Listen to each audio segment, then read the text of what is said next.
Hey, Larissa's here. First thing, Jesse and more. What's happening? Let's get set up here. I'm just about ready, guys. Just about ready to go. That being said, let's see who's here this morning. Larissa, Jess and more. Captain Cuts, Crisco, W, Welch, 270. Araspa, 26. Parsons, Gavin. Gail, what's happening, Miss Gail? Bill, Crisco, Loss. Jersey's here. What's happening, Jersey?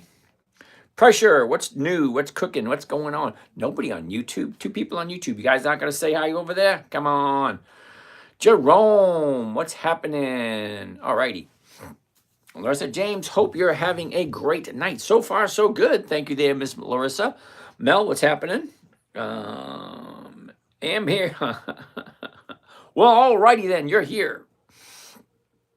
All right. Let's get started. We're ready to go. Nobody on Facebook yet. Imagine that. Why do I even bother with Facebook? Nobody's ever there. Oh, well, it's what it is. Give them the opportunity. It's there. Okay, Jersey wants to take a look at Macy's this morning. All right, we'll take a look at Macy's first thing this morning. Ooh, and we get to turn the page from last week to this week. What do we have coming up this week? Ooh, look at that list. Holy cow. All right, so Macy's going to be first on the list today. Macy's. There we go. We'll take a gander at it. Why not? CP, morning. CP, where are you calling from? Where are you signing in from, CP?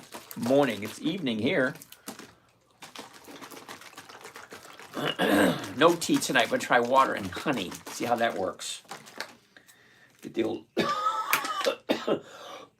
the old vocal cords moving. You said good morning. Oh, I did. Sorry. Oh, alrighty then. Good evening, everyone. Let's see if we can get started here. It is, get glasses on.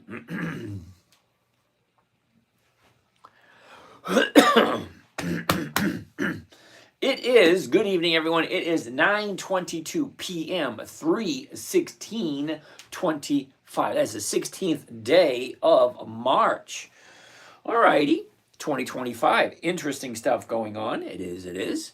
Not quite sure what's going on. J-Dub, what's happening? Maple Kitty, how can I invest ethically and still make money? Okay, Miss Kitty, or Maple Kitty, you're going to need to be a little bit more specific. Tony, what's happening? A little bit more specific. What do you mean by invest ethically? Okay, so Maple Kitty, let me give you a brief rundown on what I do and see if it makes sense. All right, first and foremost, I only invest in dividend stocks that have consistently increased their profits to their shareholders. Now, if you don't know what a profit is in that manner, J-Dubs, all right, there are 2 different kinds of companies in the stock market. Now, we checked last week. There's 9,976 different companies I can invest in at any moment in time. So, ethically, how do you decide which is ethical and which is unethical? Well, it's all going to depend on where you grow up, what your beliefs are, and what you think is right and what's wrong for you. Okay? Fix your YouTube, please. What's going on with my YouTube? Hold on. Let's check YouTube.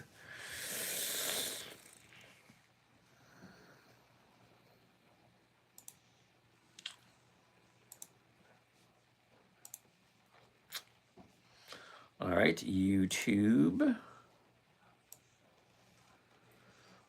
Okay. 10-minute trade is popping up. I'm going to check on YouTube for a second. Okay. That one says live and that one says live. What are we missing here? What are we missing? You will not invest in Tesla. That's okay. I don't do Tesla either. Okay. 10-minute trades pop. That one seems to be working. Is that one working or is that not working? That one says live and that one says live. What are we missing here? What are we missing? You will not invest in Tesla. That's okay. I don't do Tesla either. Okay. And then trade. That one seems to be working. Is that one working or is that not working? That one says live and that one says live. What are we missing here? Okay. Not quite sure what's going on. Stop recording. I don't You will need not that invest in recording. Tesla. That's okay. I don't do Tesla either. All right. I don't need that open anymore. Okay. Seems to be working. I don't know.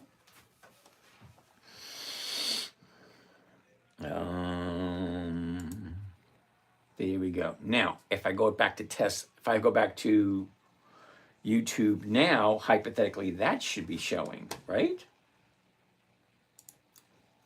Okay, just give me a second, get this all set up.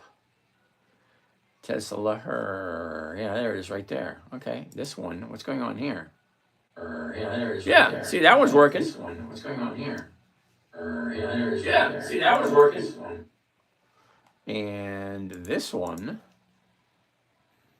yeah, that one's working too. Okay, just give me a second, get this all set up. Okay, so YouTube seems to be working. Let's get out of there. Let's go back to here, and let's go back to there. All right, so. La la la la la la la. Diddy, what's happening? Mud Island Production. What's a good call strategy? Okay, hold on a second. Virginia, thank you. Papa Joe, I will not invest in Tesla. Okay, no problem. Papa Joe, I sold all my Tesla. All righty, that's fine. Your setup screen is showing. Fix that one. Tesla, got it. Miss Kitty, so the S&Ps are tanking. Not a good time for those, right? Now, I don't do the S&Ps. Okay, terribly sorry. I looked at the numbers a long time ago, and the S&P just doesn't work for me. Okay, it's not consistent. I like consistency, and I like profitability. All right. Scott, thank you. It's fixed. All righty. Simone, how are you doing there, Miss Simone? Tatted up, Ginger. Hey, what's happening? Tried giving you a buzz, dude, and just didn't seem to work. See, my phone is a Metro PCS, and it just didn't want to work with yours. Maple Key, I just use Cash App for beginner stocks. What should I move them to and how? Melodic Angie, good evening and pleasure for you to be here, Melodic Angie. Okay, so Maple Kitty, what I invest in specifically. Now, we looked at this last week. There's 9,976 different companies you can invest in. All right, fine. So I'm looking for companies that are consistently profitable. Now, the way I consider consistency of profitability is you have two, you did. You texted the phone, and I did take a look at it. I'll text you back tonight and see if we can go from there. I'll figure out. We'll get it figured out. Don't worry.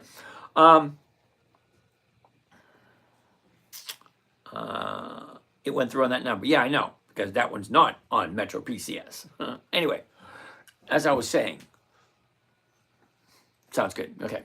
So 9,976 different companies. The companies I'm looking for specifically have increased their dividends to their shareholders for more than 2 consecutive decades. That's 20 years. Well, 20 years of being consistently profitable, okay, fine. So how do we get from that list and bring it back down to what you say ethically? Because I'm not quite sure what you mean by that, but that's okay, because we're all different. Okay, for me, if the company's profitable, yeah, I'll invest in it. That's about it. And I really don't pick favorites, even though some of them do pop up over and over and over again. Well, it's just the way it is. All right, so let's get started tonight.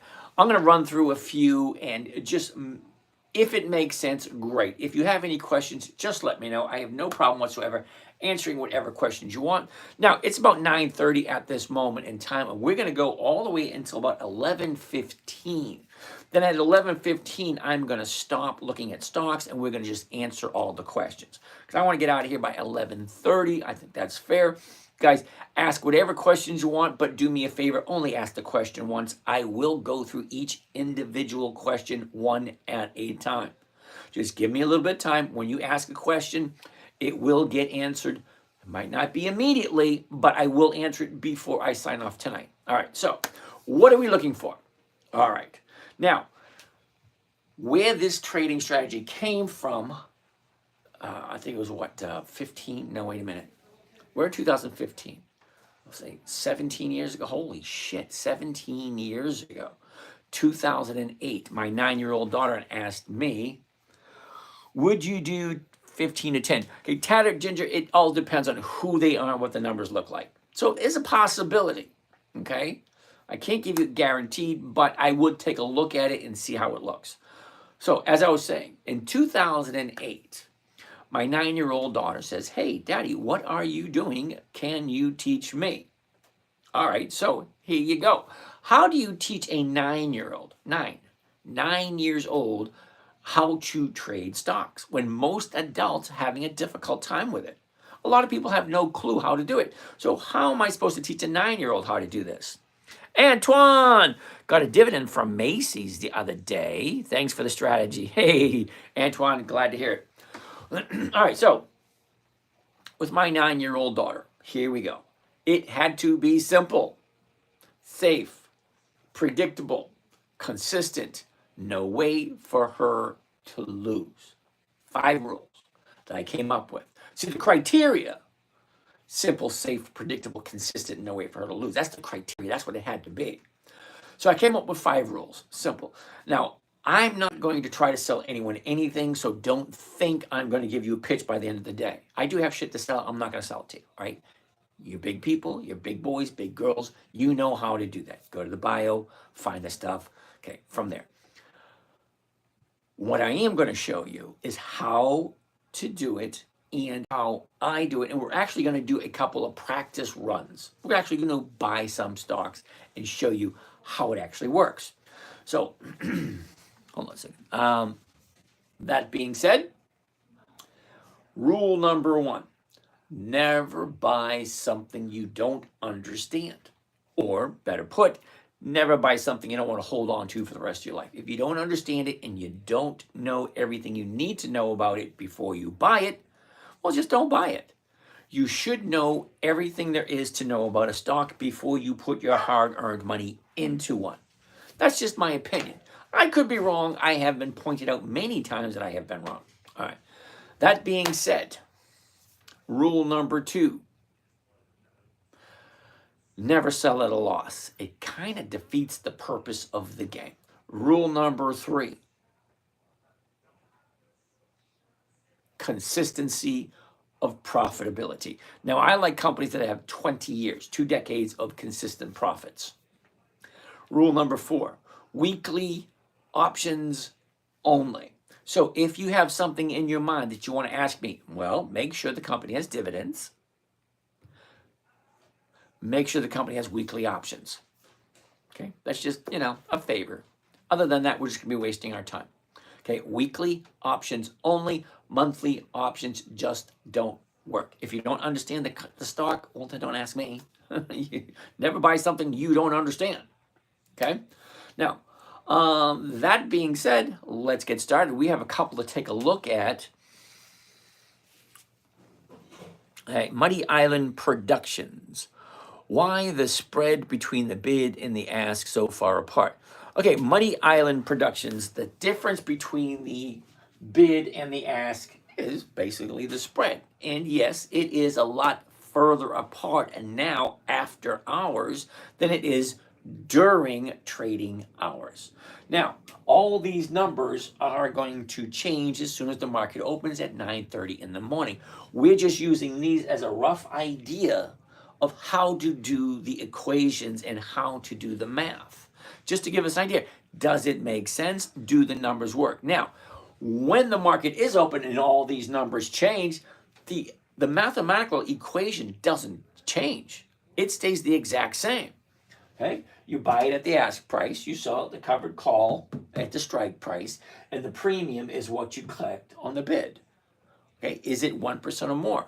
Okay, so, oh, wait a minute, I wasn't finished. Weekly option. And, rule number 5. Okay, rule number 1, never buy something you don't understand. Rule number 2, never sell at a loss. Or rule number 3, make sure the company's consistently profitable. Rule number 4, weekly options only. And then rule number 5, make sure all the numbers work. Now, like I said, the equation. What am I buying it for? What strike price am I selling? What am I collecting as a premium on the stock option that I am selling? Now, when I say simple, safe, predictable, and consistent, let me explain. Simple, well, the easiest and simplest strategy is just to buy a stock. Just buy it. That's the easiest. But there's no profitability there until you sell. Okay. So, the second simplest strategy is a covered call. That's where you buy the stock, okay, at the ask price, the current price. You sell the stock to somebody else for basically the exact same price you paid for it using a strategy called a covered call. Now, there are literally hundreds of videos on YouTube that explains what a covered call is. Let me simplify it. You're buying a stock at a certain price. You are then going to turn around and sell an option. It's actually an insurance policy. We'll get into that a little bit later. But you're actually selling somebody the rights to buy it from you at a certain price by a certain date. Now, the dates that we're looking at are right here. 21 March, that's this Friday. 28 March, that's next Friday. 4 April, well, that's 3 Fridays away. 11 April, 17 April, 25 April, so on and so forth. Every single week we have a new option. Predictability. Wait a minute, consistency, sorry. Consistency every single week. Now, predictability would come into, well, I know exactly what I'm going to make before I even do the trade. Well, it's simple because you have the second simplest strategy. The simplest one is just buying the stock. Second would be buying a stock and selling it to someone else at a certain price by a certain date, called a covered call.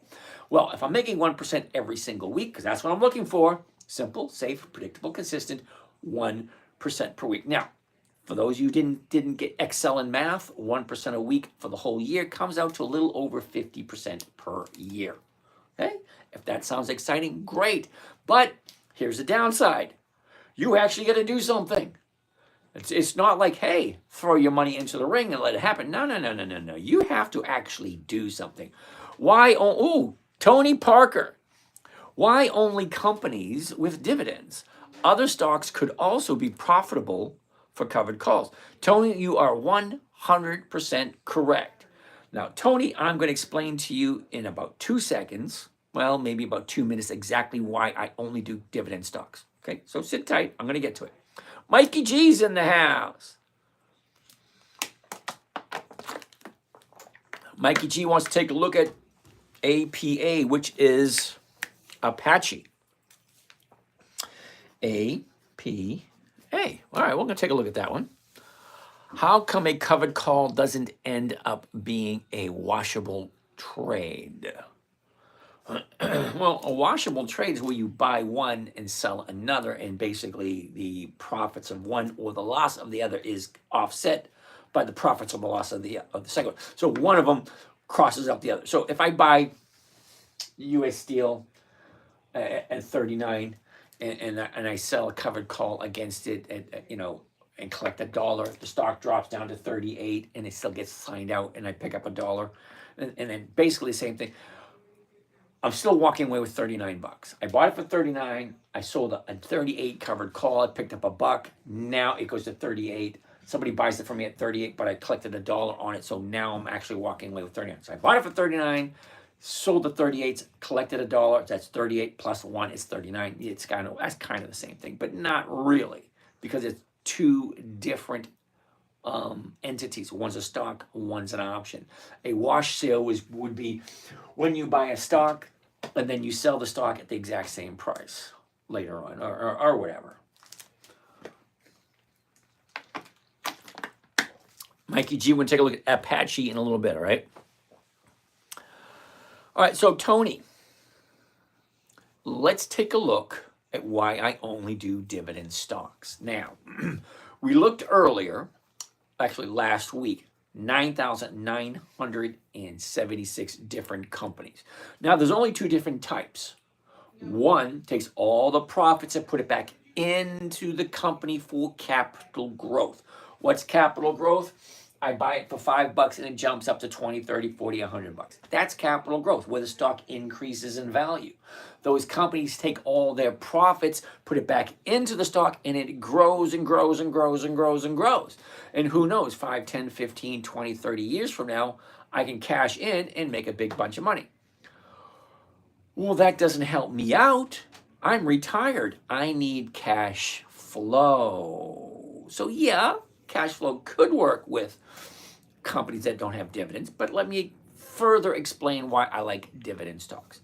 Now, dividend stocks, these companies take a portion of their profits and give it back to the investors. Okay, so I'm going to change a few things on the screen and then I'm going to explain it to you.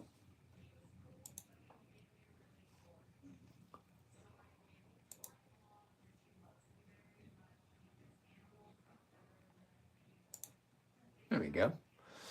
All right, this is month of April. We're not in the month of April yet. We're still in the month of March. All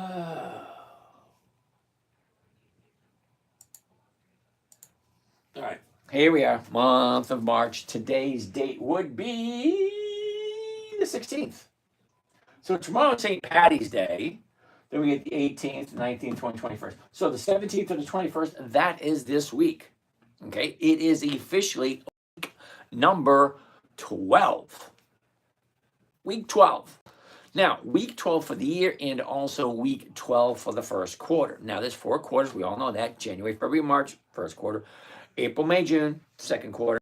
July, August, September, third quarter. October, November, December, fourth quarter. Okay, so 13 weeks in each and every individual quarter.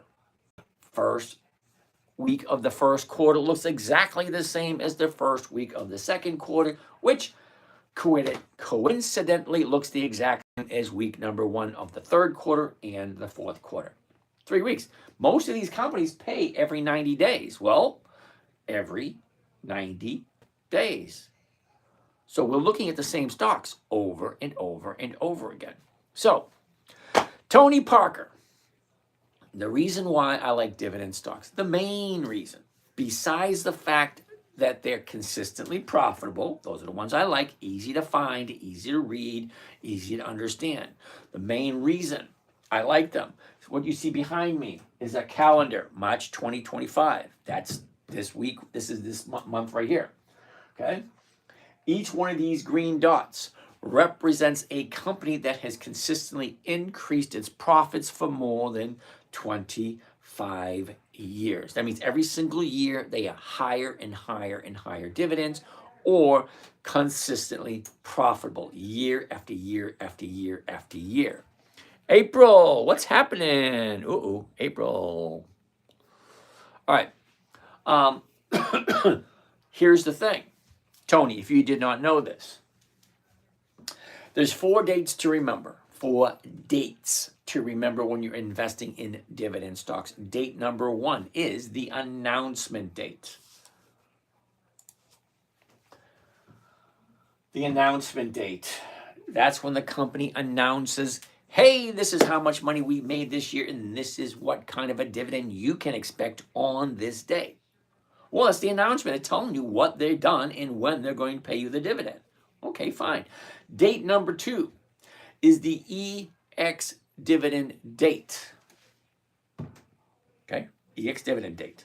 That is the last day the stock trades before the dividend is paid out. Date number 3, date of record. Whoever owns the stock on the date of record is entitled to the dividend. Date number 4, payment date. Well, that's when you get your money. Now, Tony, the reason why I like dividend stocks, I got Walmart highlight right there, okay? Before they pay out a dividend, okay? If I wanted to collect a dividend on Walmart, it's the 21st. It is this Friday. If I want to collect the dividend, I got to buy this stock before Friday. Okay, I can't buy it on Friday and get the dividend. Nope, I got to buy it the day before. The 20th, the 19th, the 6th, the 26th, the 28th, the 3rd, the 11th, any day before this day. It's kind of like a big, huge sign. You go to the store and it says open 9 to 5. If you show up at 5:01, you don't get it. If you show up at 8:59, you don't get it. Okay?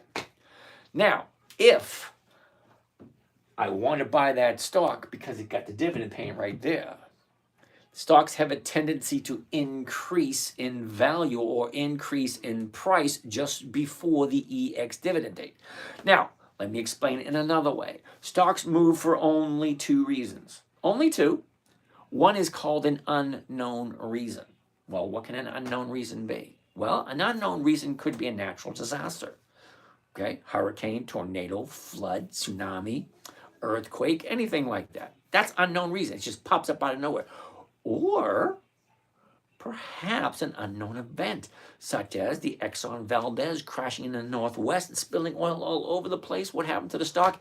Dropped like a rock. Same thing with British Petroleum. They sprung a leak in the Gulf of America and then oil all over the place. Their stock dropped also. Okay? Now, from there, well, you have, let's say, Apple had a lawsuit last year, had to pay billions somewhere in Europe. Their stock dropped. 3M did the exact same thing.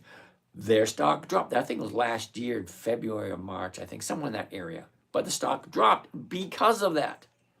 An unknown event is something you cannot see coming. It just pops up and you have to react to it. Well, that's one reason the stocks move. Working 4657, how are you today? Reason number two is called a known reason. We know something's around the corner. We know something's approaching. We know it's going to happen. Well, what's that? Earnings, dividends, stock splits, announcements, new product releases, or seasonality. Let me explain seasonality for a minute. Well, maybe an example might help you out. Okay, the one I say, it usually clicks really quick. People say, oh yeah, that makes sense. All right. Why does Weight Watchers stock go up the first week of the year? Come on, you guys should know. That should be easy. Hershey stock goes up the second week of February. That one should be easy also. Now, most oil and gas stocks go up in March and April. Why? Here's the thing. March and April. Now, a lot of people in the Northern Hemisphere, or something, Northern, because we're here in the U.S., the Northern Hemisphere have what's called winter, and it gets cold. What happens in winter? Well, people turn on their heaters. What do heaters run on? Oil and gas. Okay. Well, why does the stock go up in March and April, not the other months? Well, the interesting thing about oil and gas is you can buy oil and gas anytime you want. You can buy it any month of the year. But what happens simultaneously in December and January? Sometimes November, but mostly December and January. People turn on their heaters to keep their houses warm. Well, by the time end of February, March, and April come along, well, their tanks are dry and everybody's calling for oil or heating oil or gas, whichever it is. So they're all ordering at the same time. But throughout the year, you can order it anytime you want. But once you turn that heater on, yeah, your tanks will be empty by March, and then you're refilling. That's why oil and gas goes up in March. Why do gas, like Hess, Mobil, Exxon, why do they go up in May and June? Well, because all the kids are getting out of school, and that's when they want to go for a summer vacation for the most part. So if you take a look at certain events that happen in society, okay, you get Christmas, you get New Year's, you get Thanksgiving, certain things, and it's all based on the calendar. That's why they call it seasonality. What season? Well, we know when January's here. Okay, we know what happens in December. Okay, that's seasonality. So they move for two reasons only. So hopefully that was long-winded answering the question. Stocks have a tendency to move up just before the EX dividend date. Okay, it is a known event that shows me when and where a stock is going to move. Okay, so if I like Walmart, I'm going to buy it 2 weeks before the EX date on a Monday. because I am a seller of stock options. I'm a seller. I'm not a buyer. I don't buy options, and there's a reason why. 80% of all options expire worthless. So why would I buy? Why would I want to be on the 20% side? If 20% win and 80% lose, well, I want to be on the winning side with odds and probabilities. So if I'm selling an option, well, 80% chance I'm going to be right. And if I am wrong, I just roll it forward and hope for that 80% again. All right, so hopefully, Tony, that answers that question. Okay, now stocks that do not have dividends and do not share their profits, I'm 61 years old. I have no desire whatsoever to go back to work. I've been working since 1973, and if I don't have a consistent cash flow coming in every single week, I would have to go back to work. Okay, so however much money you think I have, I don't. I have enough to live comfortably, and I'm okay with that. Now, I could go back to work if I wanted to, but at this moment in time, I don't. I'm kind of enjoying being retired. All right. Let's look at a couple more questions.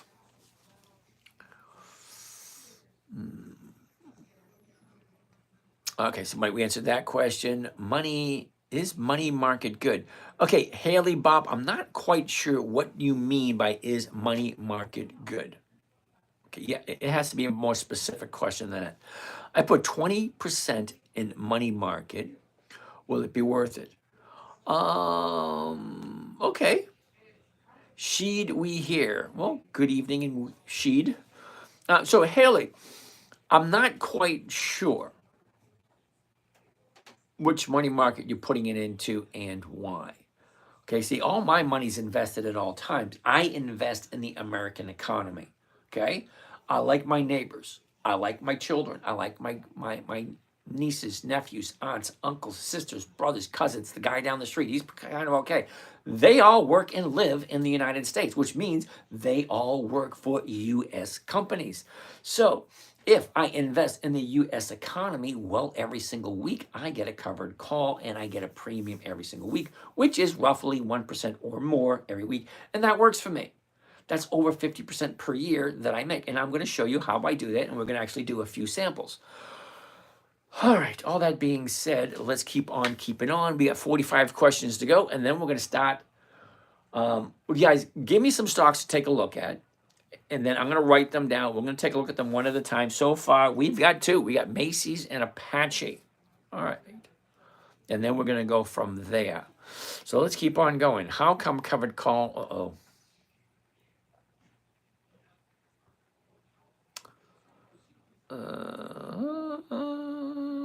Sandra Taylor, thank you for that. Why only companies with dividends? We already talked about that one. Mikey G, we can take a look at Apache in a couple seconds. How come a covered call doesn't end up being a washable trade because it's two separate entities? Quantum Antenna, how are you today? I'm in it at 32.50. That's Apache, right, Mikey? Let's take a look at this one. That's not what I want to see. I want to see this right there. All right. Don't get old. It sucks. Here comes the glasses.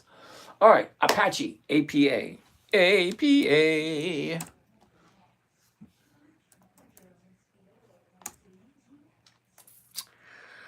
Mikey, you're into Apache at 32.50. Holy shit. When did you buy Apache, dude?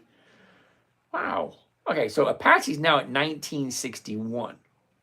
All righty. But let's take a look at the numbers here for a second, Mikey. All right, now, as you'll see, I approach this systematically. It means I do the same thing over and over and over and over again. It's always the same. First, I want to take a look at the one-year chart. And when I look at the one-year chart, I'm looking for 5 things. 5.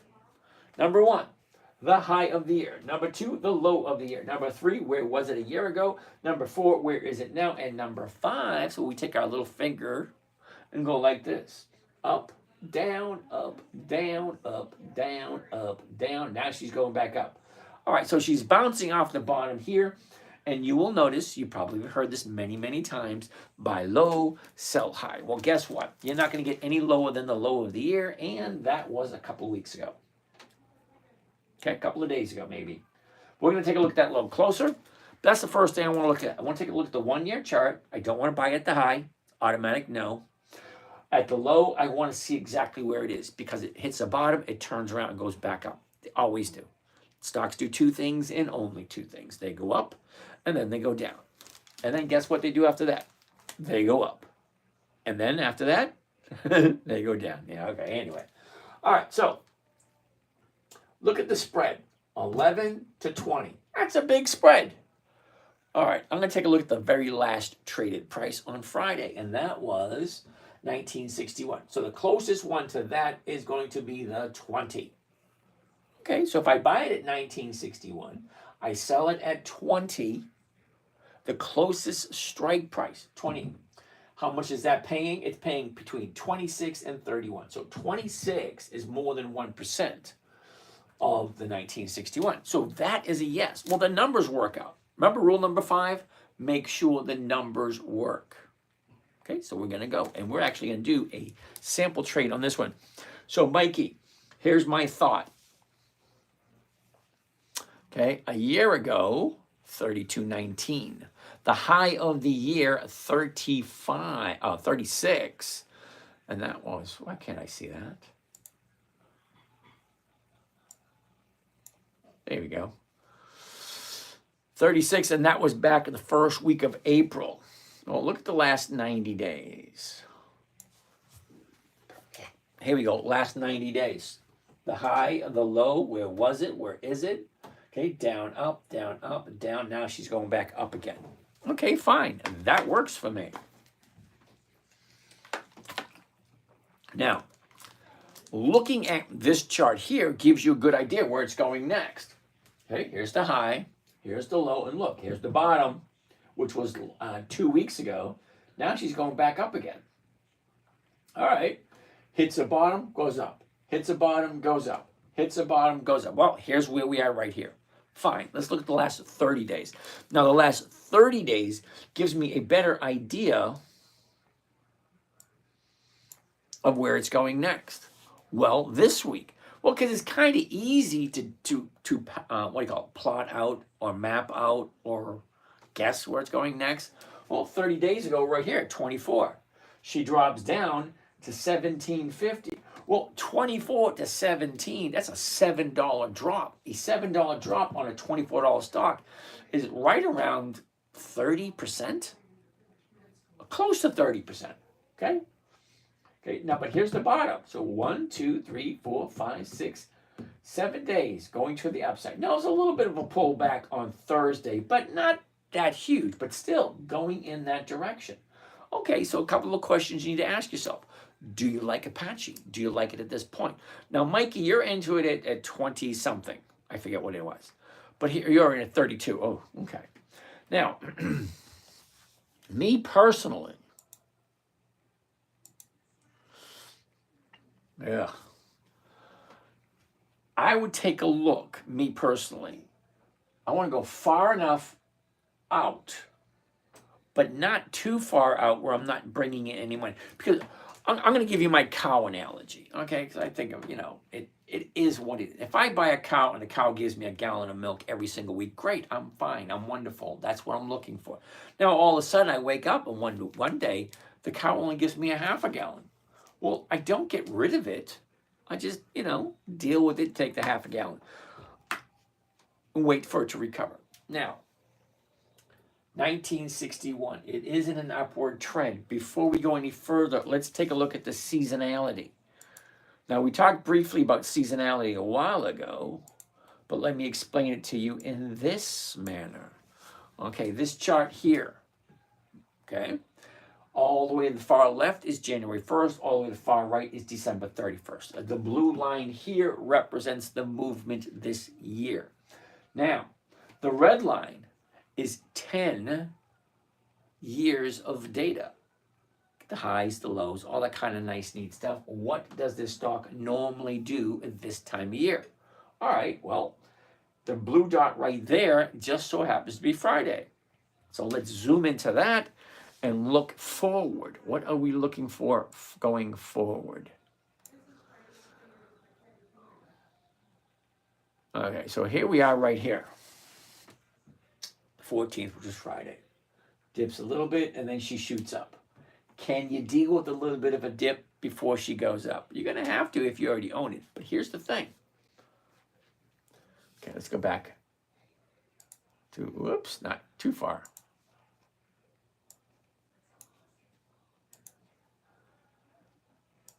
All right. All right, so we're currently at the $20 area, which is right here. So at the money, it's 20 cents. Then it goes to 13, then it goes to 5. Mikey, the 21, which is way up here. Okay. Here's the 21 right here. It's going to bring you in something, anywhere between 5 and 8. Now, 5 and 8 is not the greatest in the world, but here's the thing. If you do 5 to 8 every single week for the whole year, as it's going back up, because here's the bottom. She's definitely going back to the upside. How far does it have to go before you hit your target? And your target is 32.50.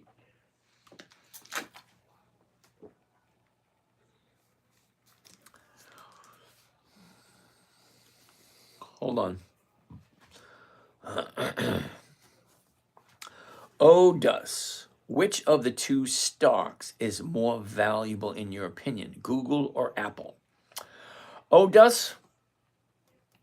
We all know that Apple is one of the biggest corporations. Google's not even close yet, but I don't trade Google. The dividends are horrible. Ken C, what's up, everyone? What do I think about Southwest? We'll take a look at Southwest. LUV. We'll take a look at that in a little bit. Ken, hold on a second. All right, so as I was saying, Mikey,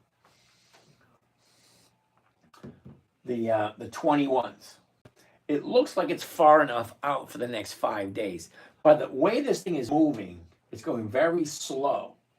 It might hit 21 by Friday. More than likely, it may or may not. We don't know. Okay, I don't know. I can't pretend that I do know. But if you're in for it at 32, you got a couple of choices. Now, you may not like the 21, which is this week. You may like the 28. So let's get out of this one and go to the 28s. Well, the 28s, you can go all the way down to, what is that, 22, and bring in 4 to 7. But the 22 is way up here. But that's another whole week. That's 2 weeks. And could it hit there in 2 weeks? It's almost the same as saying it's going to hit here in 1 week and then there in the second week. I don't know. Now, Mike, no matter how bad it seems, some money is better than no money. See, anytime I have a stock, and I do have a few of them that are down. I mean, I got U.S. Steel at 41.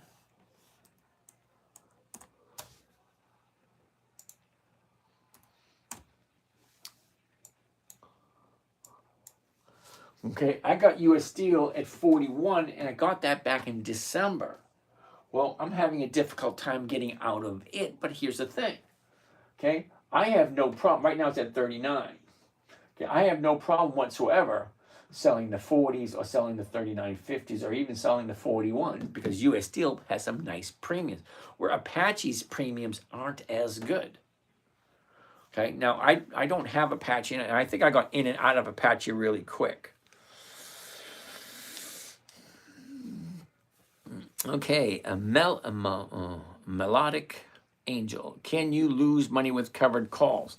The only way you can lose money with covered calls, Angie, is by not paying attention to what you're doing or hitting the wrong button.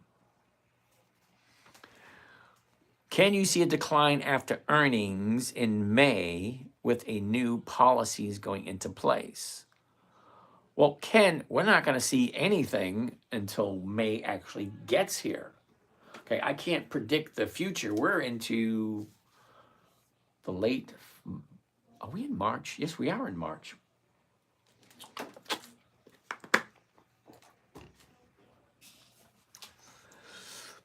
Does the utility of Google in various hardware sway your soft spot for dividend?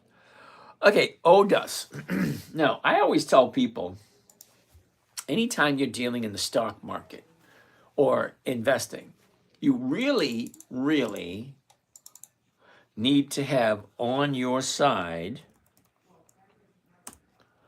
a financial website so you can check out details. Okay, so I'm using Yahoo Finance, and we're going to look up Google, called Alphabet, whatever, and I want to look at historical data, which is right here.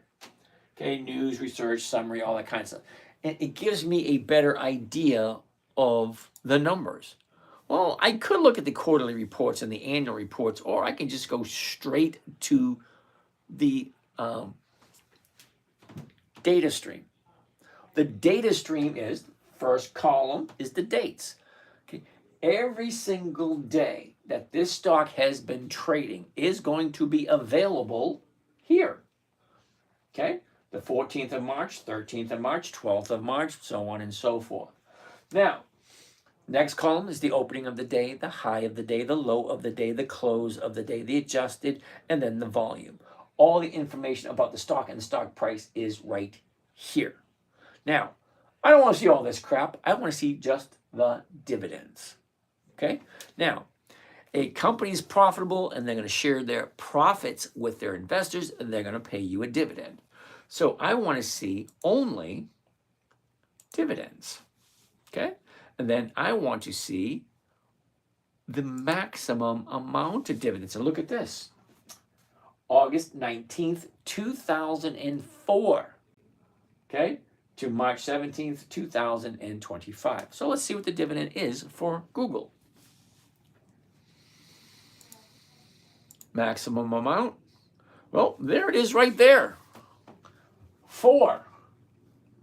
Google has paid 4 dividends.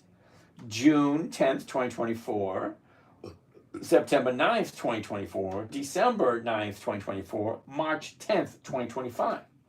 That's it.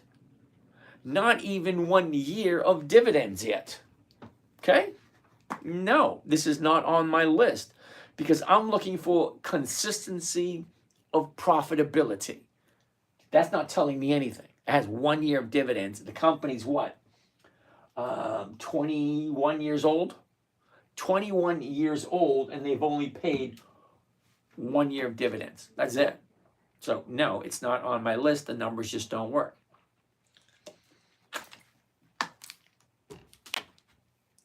Next. So, that's why I don't like Google. I like 2 decades of consistent increased dividends. Tony, thank you for that, Tony. What is the calendar called? The calendar is called an EX dividend calendar. Andy Sajak, I'm a maintenance tech at Leiden Bessel. What's your thoughts on their dividend or expand my horizon? You actually got to give me the ticker symbol so I can take a look at it. Sandra Taylor is live with more than 10 friends. Well, alrighty, Sandra. Thank you. What is the calendar called? Okay, now user 95167248382363. It would be very helpful if you ask the question once and only once. Okay? I read each and every single question I will read. It does nothing but aggravate me and piss me off when people ask the same exact question over and over and over again. Okay, that calendar is called an EX dividend calendar. Angie, when do you do a covered call? How soon do you receive the profits? And do you still hold the shares? Okay, so Angie, here's the thing. With a covered call, you buy the stocks. You own the stocks. You have the right to do whatever you want. Now, when you sell a covered call against the positions you have, you get that money instantaneously. I do most of my covered calls on a Monday, and there's a reason for it. And I do it first thing Monday morning because there are 5 days in a regular standard week: Monday, Tuesday, Wednesday, Thursday, Friday. So 100% of the week is available to me on Monday. If I wait until Tuesday, I just lost 20%. If I wait until Wednesday, I just lost 40%.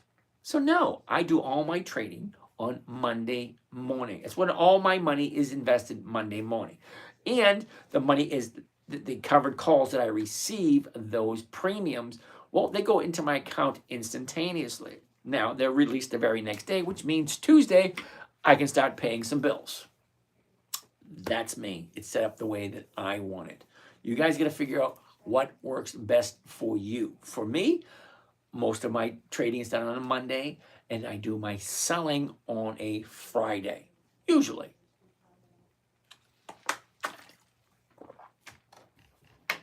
All right. Oh, down, back again. Terry. Afternoon, Miss Terry.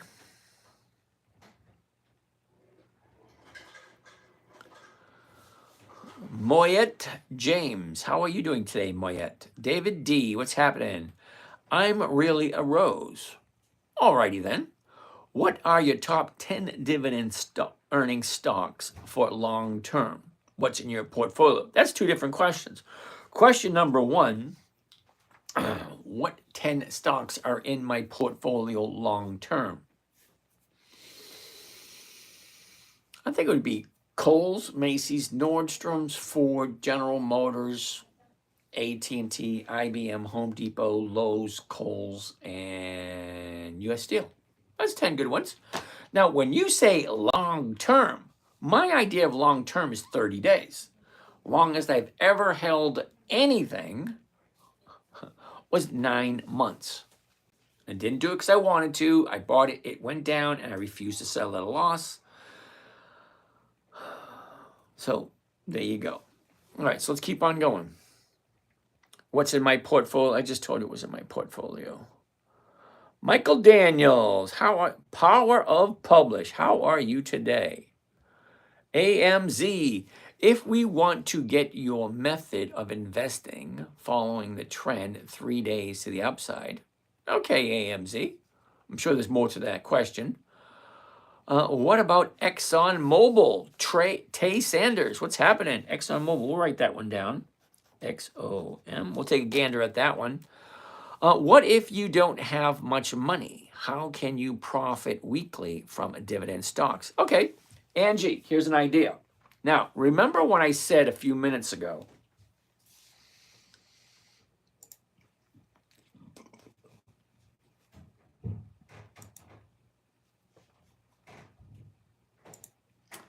All right, you remember what I said a few minutes ago? Stocks have a tendency to go up just before the EX date.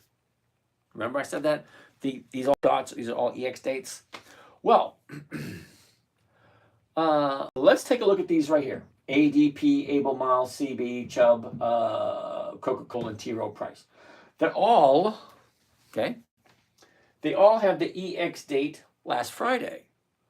So 2 weeks before Friday, 28th, on Monday would be the 24th.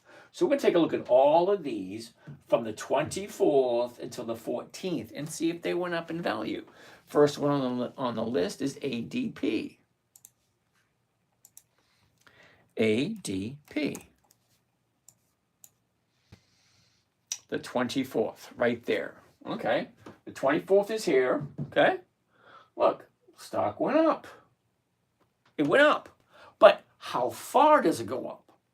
So people think just because the stock goes up, that's the time to jump in. Okay, fine. Jump in, but where do you get up? So if I was going to jump in here, okay, the 24th, and it went up, it was at, 315, and it went up to 322. Well, what's 1% of 315? Well, that's $3. So it was at 315. 315, it jumps up to 322. Well, that's more than 1%. I'd be in, I'd be out. Now, more specifically, market watch right there. All right. ADP, come on, has a $1.54 dividend. Okay, Angie, you ready for this? Okay, right here, see it? the dividend amount, ADP $1.54, 2 weeks prior on the 24th. So I want to jump in the 24th.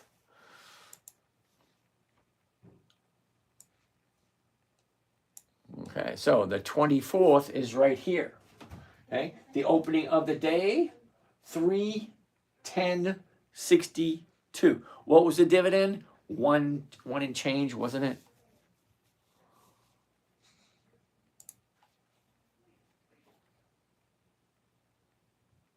No. Market watch, that's where it was. $1.54. Okay, so the opening, 310.62. The dividend is $1.50. So if I buy it first thing Monday morning, okay, 10 days prior to, 2 weeks prior to, on a Monday, be the 24th. I'm looking for $1.54. It opens up at 310. Well, at $1.54 will be my profit, so that would be 311.12, right? Because $1.54 plus the opening price, 310. Okay, $1.54 would be 311.12. Well, the high of the day was 314, so I'd be in and I would be out on the same day.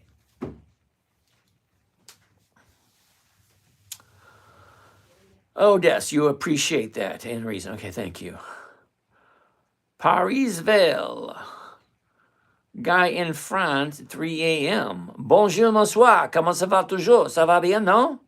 I want to say have a good day and good life. Every good thing happen to you. All right. Merci beaucoup, bonsoir. Nous allons bien. Bonne soirée et bienvenue. Have a good night. All right. So anyway, that's just one. Let's go look at another one. Another one.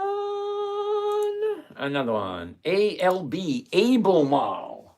Has a 40-cent dividend. We're going to go to the 24th also for Abelmal. ALB. And it was 40 cents, right? The 24th. Where's the 24th? 24th. Well, that don't look good, does it? Wait, where's the dividend? Dividend's right there. Okay. Well, this one didn't work. Okay, she opened up at 90.64. Actually, she did work. Okay. So let's go back again. Abelmal. ALB. 40 cents. All right. So 2 weeks on a Monday, the 24th. We're looking just 40 cents. You ready? Okay, the 24th right here. See, the 24th, the opening is $90.84. And she jumped up to 91.41. Well, that's more than 41 cents. Okay? So yeah, that one worked also. So next,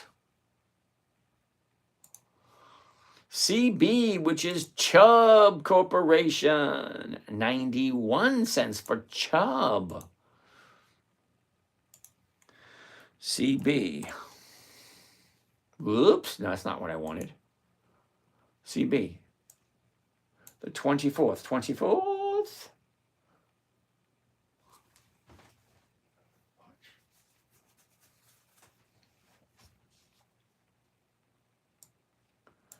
I don't know. What do you think? 24th is here and just step up. So yeah, to Chubb.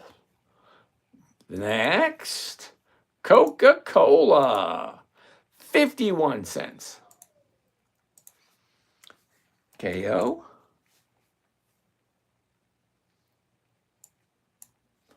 $10 days.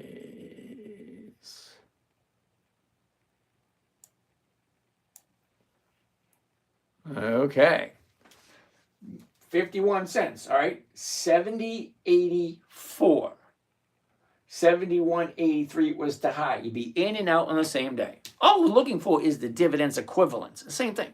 So I'm hoping that gives you enough information. Who was it that again? Angie? So Angie, you can do basically what my grandson does, which is called dividend capturing. well, it's kind of like dividend capturing 2.0, where you buy the stock 10 days before the EX date. See the EX date's right here? 10 days on a Monday, which will be the 24th. You buy it on that day at the opening, add the dividend, 51 cents, to the opening price, 70.84. Your exit's going to be 71.24, because you just want to capture the dividend, which is 51 cents. Okay? High, low, blah, blah, blah. Interesting. Now, Thinkorswim is one of the few companies that actually do what I like on that one. Guy in France. No Nintendo nada. KLS. Okay. Is that's no hablo español, muy poquito español. Invest right, dude. I haven't seen you in a while. Hope everything's good. Good luck to you. All right, so Angie, I'm hoping that worked out for you. It's basically the same thing, but you particularly are using a different strategy. You, with just 3,000, are going to have to do what they call fractional shares. Okay, now fractional shares, you can buy 1.5 shares of Coca-Cola. Well, let's say you want to invest $50 into Coca-Cola. Well, you could. Now, you won't get a whole share, but you'll get a partial of the share and you'll get partial of the dividend. Or, as the stock jumps up, okay, if you jump it in at 70.84, and as soon as your stock goes up in the equivalence of the dividend, the 51 cents, oops, right over here, okay, that's when you jump out.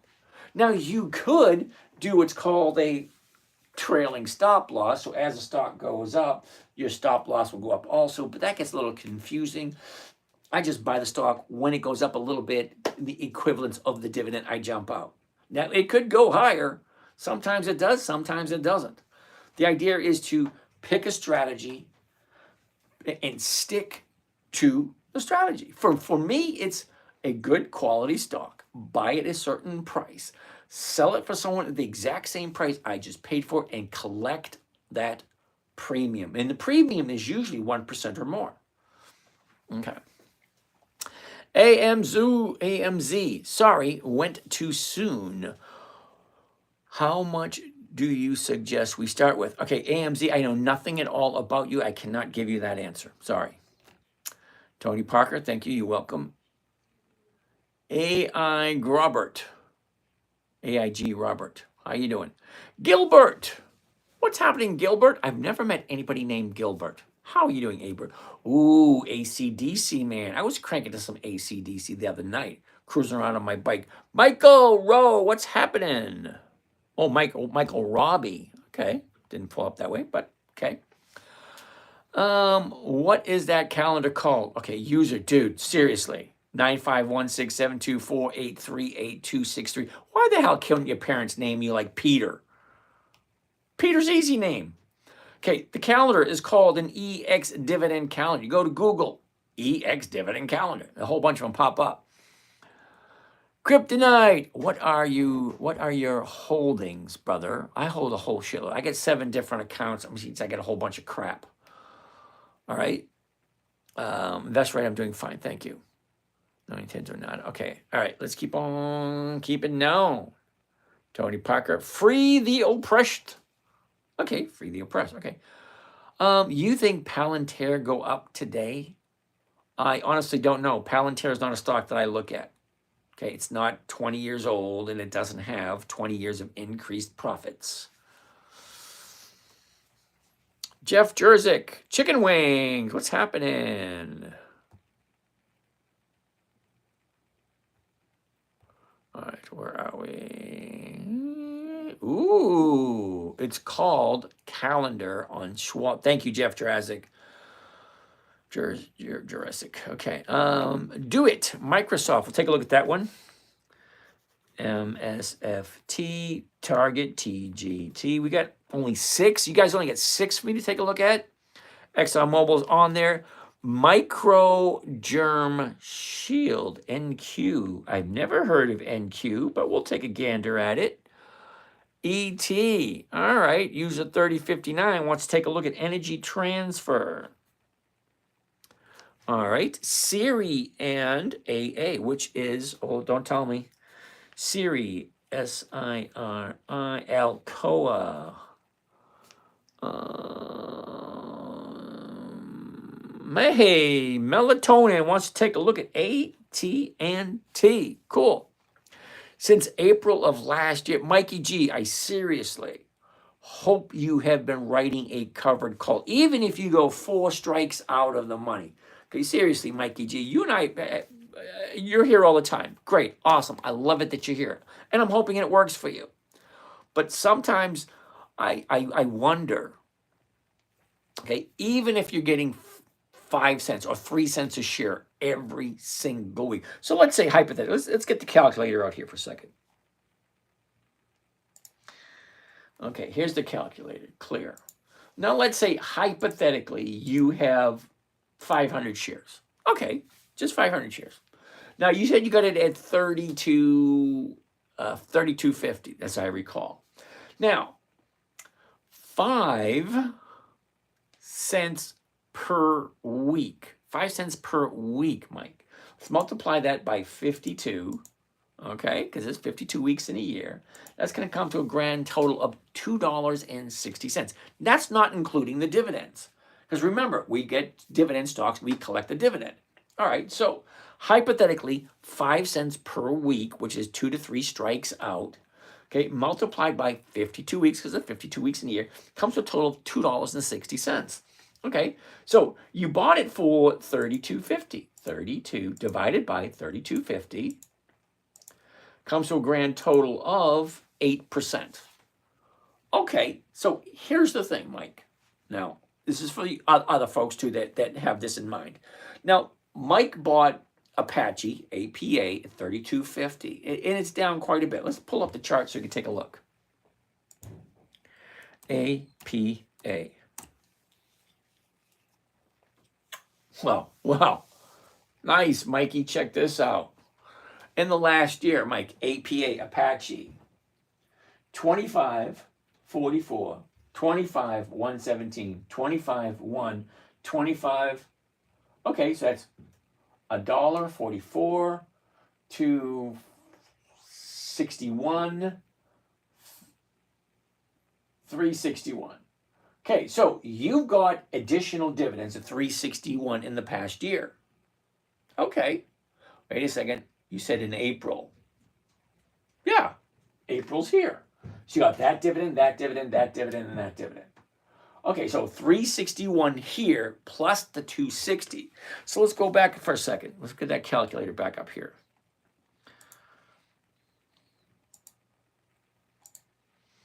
Okay, 260 plus 361. Okay, clear that. 260 plus 361 in dividends. Okay, count the dividends.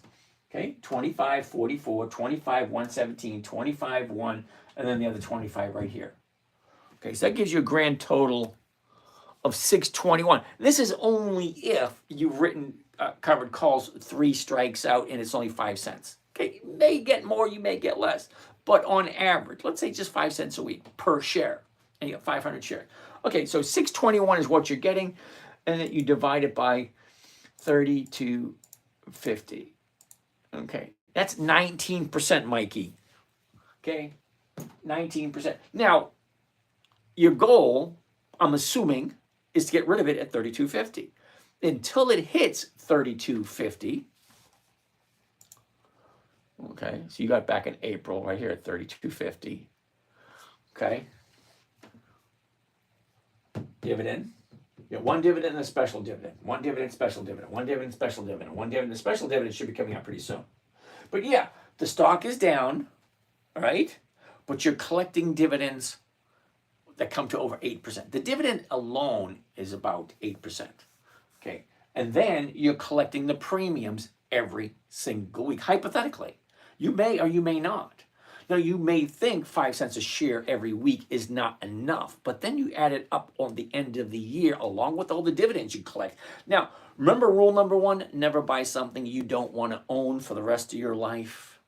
If you like Apache, I don't mind Apache. It's a nice company. I jump in, I jump out. All right. Now, you had it for a while. This is what it's done in the last year.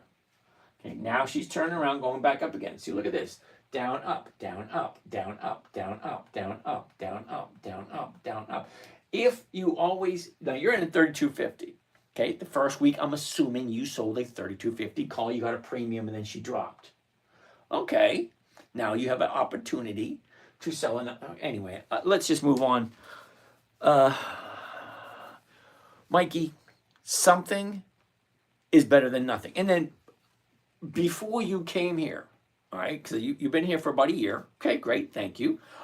Before you came here, most people just buy a stock and hold on to it for decades, years, decades, until the stock jumps up. Okay, so you bought it at 32.50.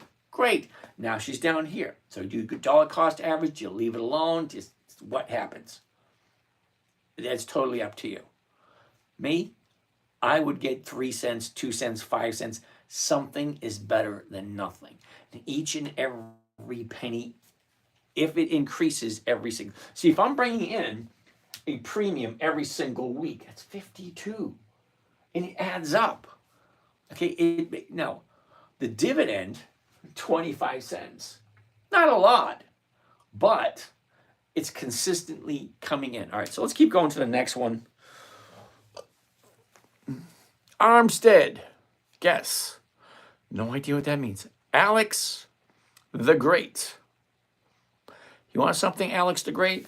I actually, back in 2003, went to Moscow, and I actually went to Alex the Great's house. It's not a house. Things like a freaking palace. It was huge, and it right on the water. Nice. All right. Is there a list of companies that offer dividends to research and invest in? Absolutely. Alex, do you have a pen and paper handy? Paper, crayon, mascara, lipstick, write it on the wall? I don't know. Okay, you ready? Here we go. Google Dividend Kings List 2025. That's 54 companies that have increased their dividends for 5 decades or more. List number 2, Dividend Aristocrats List 2025. 60, I think it's like 67 companies that have consistently increased their dividends every single year for 25 years. Now, the Dividend Champions List 2025 is about 150 companies that, you guessed it, increased their dividends to the shareholders again for another 25 years. Now, there's a difference between the aristocrats and the champions, and you can probably tell by the name. The aristocrats are a little snobbish. It's a little bit more difficult to become an aristocrat than it is to become a champion. Anyway, it is what it is.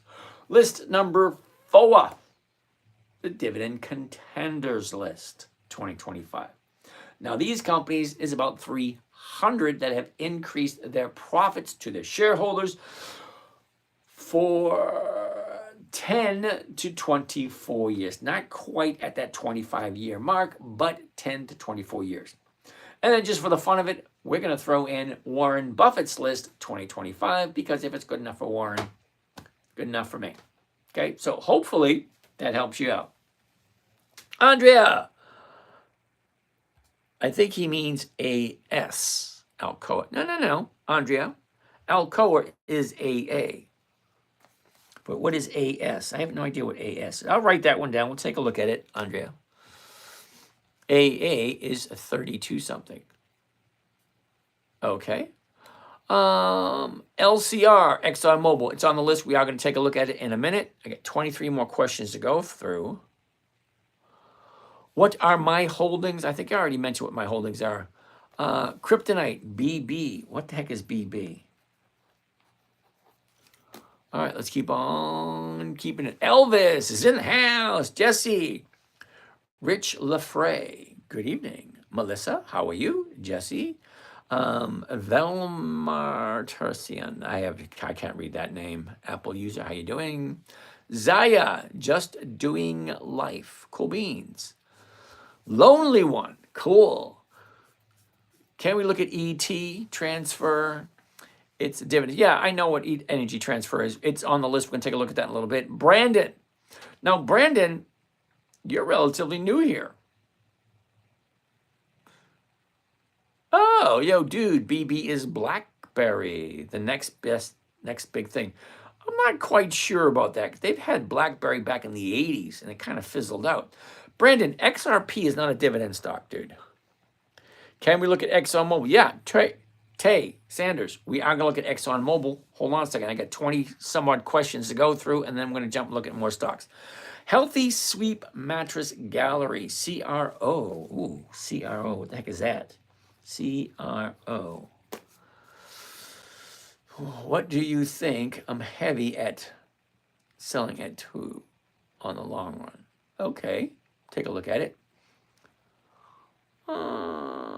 Hey, James, let's check that list. Chasing Jack Slots. We're going to take a look in a second. We got 20 more 20 more questions to go through. I like to answer all the questions. William McKinney from Kansas. How are you doing? Miss Mandy, Arrow, what's happening? Natural One. Where do you get these charts software? Okay, Natural One, this is Think or Swim. Think or Swim, you can download it for free. You can use it for a month. I think you can use it for about a month or two for free, but it is owned by Charles Schwab, and they would like your business. I don't get anything from it. I just like it. I've been using it for 20 years. Okay, 15 years ago, I wrote a book on choosing the best trading platform. I found this one. It's like I've been using it for 20 years. What do I think about AMC and GME? Okay, AMC. GME is GameStop. That much I do know. And APES. APES. All right, we'll take a look at that one. CEL. That's Celsius. Celsius is not 20 years old. ELF, that's a monthly, that's a no. What do I think about Yield Max? Oh my goodness. Nuri Penda. Basnet. Really? You want me to take a look at YMAX? Okay. Pretty sure you're not going to want to after you hear me. Okay, please only ask the question once. Talk about quantum computing, RGTI. RGTI. Okay, we'll take a look at it in a minute, Alicia. Mikey G, yep, I've been getting some money, like 0.25%, maybe 1/3% for a year. Well, Mikey, it's probably adding up. Okay, Brenda Basnet, we're going to take a look at yield at YMAX. Give me a bit. Would you do a covered call on HPE? Angie, hold on a second. HPE, we'll take a look at that. We're about to 20 stocks, and it's going to be, holy cow, you guys keep asking the questions. I want to get a couple more stocks, and then we're just going to breeze through them. DKE. Calio, what the heck is DKE? What do you think about moving everything into treasuries for the short term? Pucker War. The treasury is only paying 5%. Think about it this way. I'm making 1% a week. Even as the stocks are going down, I'm still making 1% a week. Please explain how a covered call works selling on Monday. Okay, 75 Corvette, you've been here for a while. You've actually seen me do some examples. All right, Sebastian, SPY. I don't do SPY. Sorry. Okay, I will put SPY down, and I'm going to show you why exactly I don't do SPY. So sit tight. We'll get there. Keep on going. When you say that you do your selling on Friday, what exactly do you sell? Is it the covered call? Okay, Angie, we're going to get to that. I'm going to show you how it works. Why do you work for TikTok? I don't work for TikTok. This is just a hobby for me. Okay, I'm doing it anyway. See, I've been trading for over 20 years. Okay, it wasn't until about 2 years ago someone said, "Here, share the love, share it with your fellow man." So that's what I'm doing. I'm just sharing what I do. Now, you may think I'm doing this for you, but I'm not. I'm actually creating a legacy for my children and my grandchildren, a video legacy. So when they get to that certain age, which my grandson's only 5, when he gets to that certain age, he will have videos of how Grandpa, Papa G, that's me, how I did it.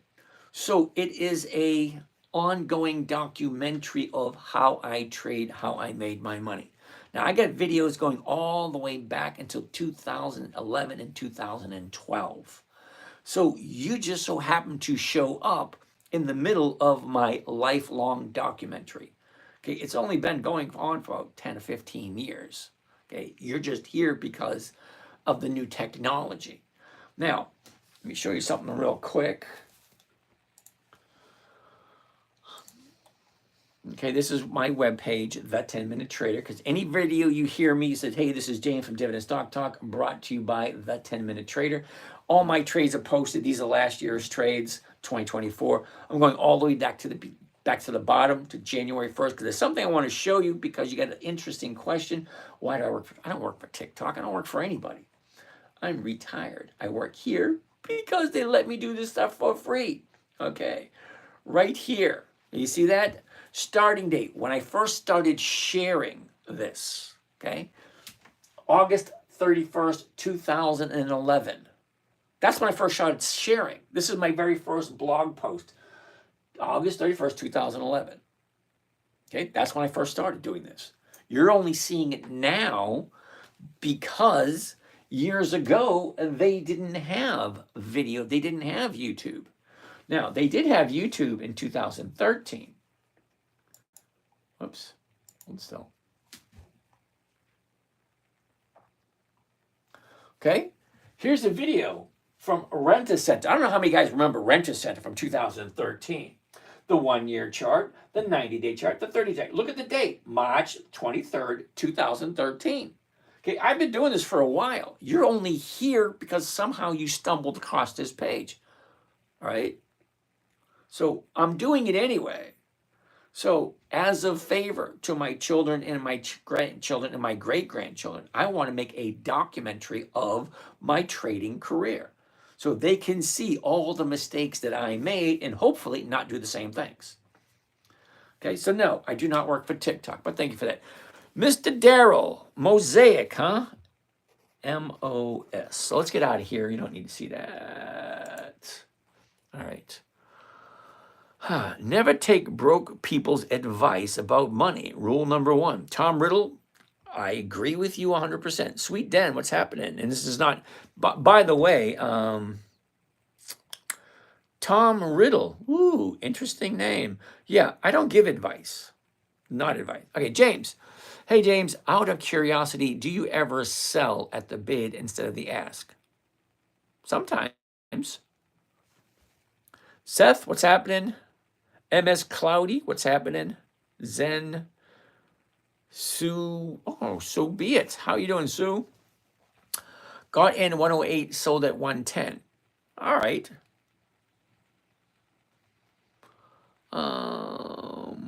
Prince, you speak French? Certainement, monsieur, bonsoir. Getch DC. Okay, thank you for that. Angie, so we should buy the stock 2 weeks before the EX date on a Monday and sell it as soon as it hits. Yeah. Soccer King, Misty pays monthly. Yes, it does. But it's not on my list. But I'll take a look at it and explain to you why I don't like it. MSTY. And we're almost done taking these stocks. You guys keep on hitting me. All right. Invest right. Can we look at AMSL? All right, that's it. AMSL. All right, I have 50 questions left to go. I'm going to pause right here. I got about 30 stocks right there. We're going to breeze through these things really quick. Watch how quick this is. It's not difficult. When I said I created this for a 9-year-old, simple, safe, predictable, consistent, and no way for her to lose, well, the 5 rules are: number 1, never buy something you don't understand. Number 2, never sell at a loss. Number 3, make sure the company's consistently profitable. Number 4, weekly options only. And number 5, make sure the numbers work. We're actually going to do a couple of trades right now. I'm going to go through really quick, and you'll see how quick this actually really is.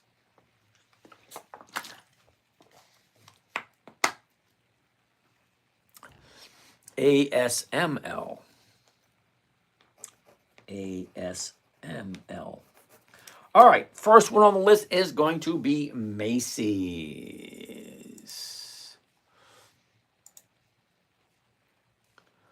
Okay, so first on the list, Macy's. Put the glasses on. Now, I'm not even going to go through everything. I'm going to say no to Macy's for this week, and here's the reason why. Okay, here's your 30-day high. Here's your 30-day bottom. She goes up, and then she comes back down. Now we are looking for a new 30-day bottom. No to Macy's. But I'll keep an eye on it because I already do own some Macy's. Next, LUV, which is Southwest Airlines. Ooh, that looks interesting. The high, the low, where it was, where it is. Look at the movement. Down, up, down, up. 31.70. We'd be looking at the 32s, and that's going for 76 cents. Now, I don't know about you, but 76 cents is more than 2%. Let's take a closer look. A year ago, we're at 28. The bottom of the year, the end of July, it was 23.50.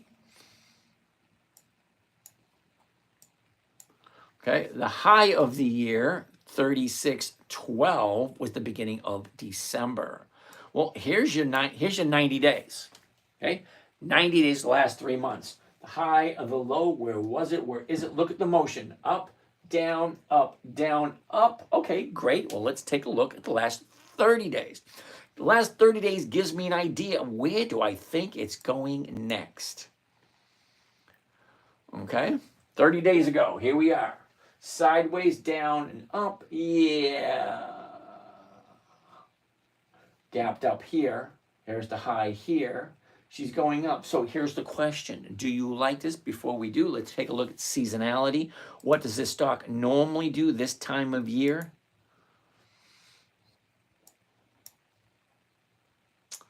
Yeah, I'm not too happy with that one. Okay, down and then up. That's about 2 weeks away. Yeah, I'll wait the 2 weeks for this one because look at the current price. Okay, here's the bottom here, 27. Now it's at almost at 32. So 27 to 32 is $5. Well, $5 on a $27 stock is 17%, roughly 17, 18 from here to here. Yeah, usually when you have this much plus a gap up, probably going to have profit taking soon, and I don't want to be in that area. So I'm going to say no. ExxonMobil. XOM, ExxonMobil. Interesting. High, the low, where was it? Where is it? Look, it's up, down, up, sideways. We're currently at 111. Well, 112. The 112s are going for 188. The 113 is going for 159. The 114 is going for 118. So all three of these right there will give you more than 1%. All right, so let's take a deeper look. A year ago, 112. The high of the year, 126. The last 90 days, right there. The last 90 days. Here's the high, here's the low, here's where it was, here's where it is. Look at the last 30 days. That doesn't give me much to go on. Yeah, I'm going to say no to ExxonMobil, and here's the reason why. Okay, 1, 2, 3, 4, 5, all right here at the 111 area. That seems to be some kind of resistance at this point. Here's your bottom here at 103 and change, and then she jumps up from 103 here. That's $8. That's a little bit, 8-9%. But look where it is. Here's the bottom, here's the top, and here's your resistance right here. Doesn't seem to want to go past that 112 point. Yeah. What does it normally do this time of year? ExxonMobil usually. Oh, look at that. Looks like we got another week for it to find a bottom, and then she rolls up. So maybe next week. I'm going to write ExxonMobil down next week.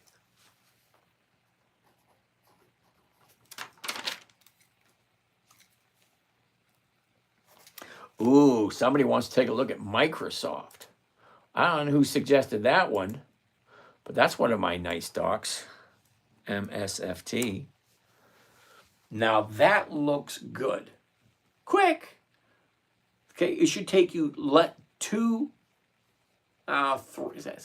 to 4 seconds. 5 tops.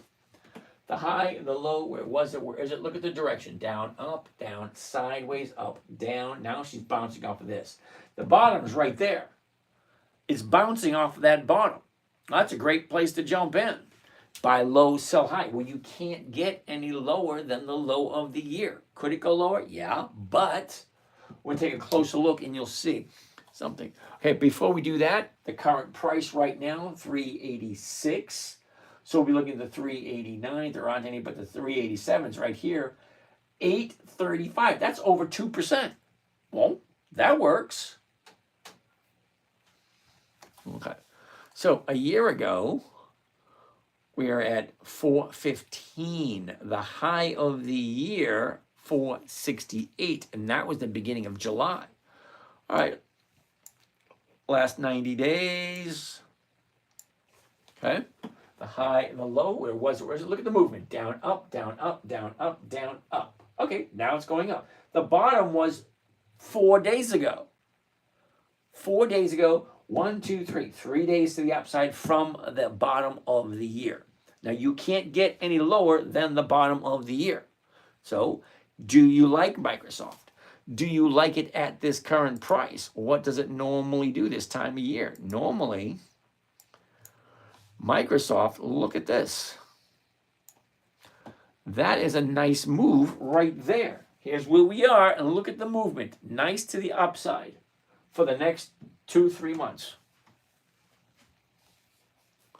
So let's do a covered call on Microsoft, just for the fun of it.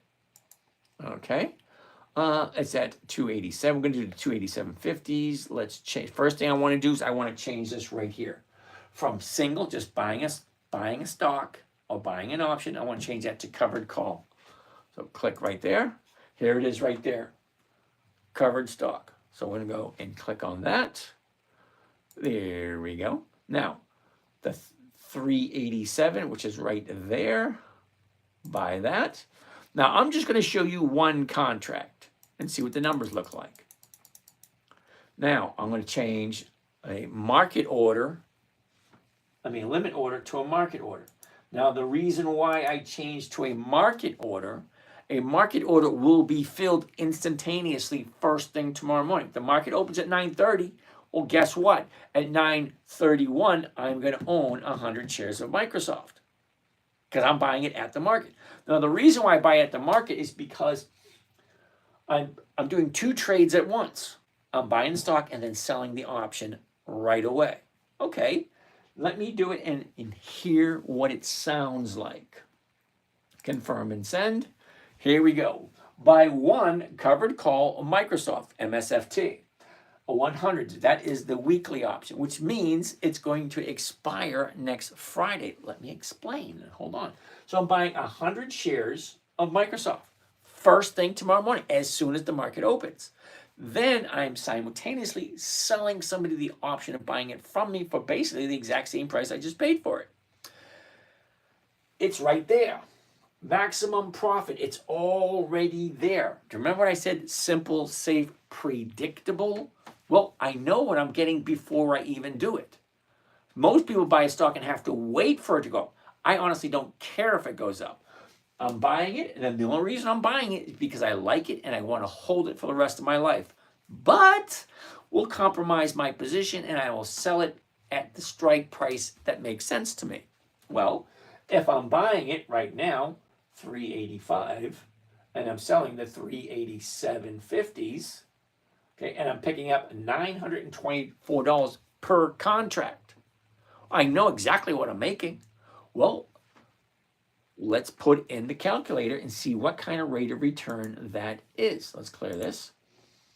Now, don't be scared about the numbers because the numbers are always the same. You buy a stock, you sell a covered call against it, and then you get a rate of return. Okay? The more money you have, the higher stock prices you got to look at. Either that or more quantity. All right, so 924.50 is my profit. So to find out exactly what your rate of return is going to be, you take your profit, okay, max profit, 924.50, okay, and I'm going to divide it by the cost of the trade, including commissions and fees, 37,826, divided by 37,826, and for those of you that are really detail-oriented, 18 cents. And that gives me a grand total of 2.5% for 1 week. So let me explain this just a smidge, okay? All right. Okay, so the bid is $3.85, the ask is $3.86. If I buy it first thing tomorrow morning, the current price, $386.52, I sell somebody the rights, not the obligation. I mean, they don't have to do it if they don't want to, okay? But they can if they want to. I'm selling the $387.50. That means I'm collecting $924, and whoever buys this from me at $386.50 has the right to buy it from me at $387.50 anytime between tomorrow morning, when they pay for the option, until Friday afternoon at 4 p.m. So the stock can go from 386, it can go up to 400, it can go up to 500, and that person who bought that option has the right to buy it from me at $387.50. Now, do I really care about that? No, I don't. I want a couple of things. Number one, I want to make sure the company's consistently profitable, which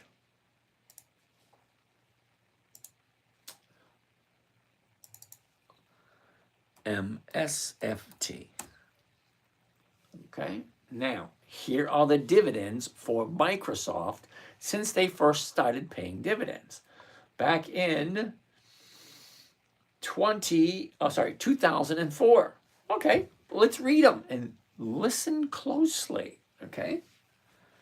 8, 9, 10, 11, 13, 16, 20, 23, 28, 31, 36, 39, 42, 46, 51, 56, 62, 68, 75, 83.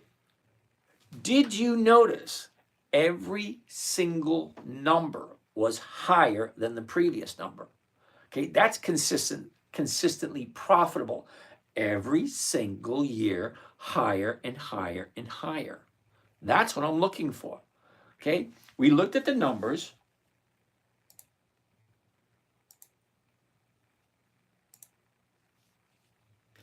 We looked at the calculator, and then we calculated it out. Okay, the current price, 386, sell the 387s, pick up 936, pays, it pays 2.5%.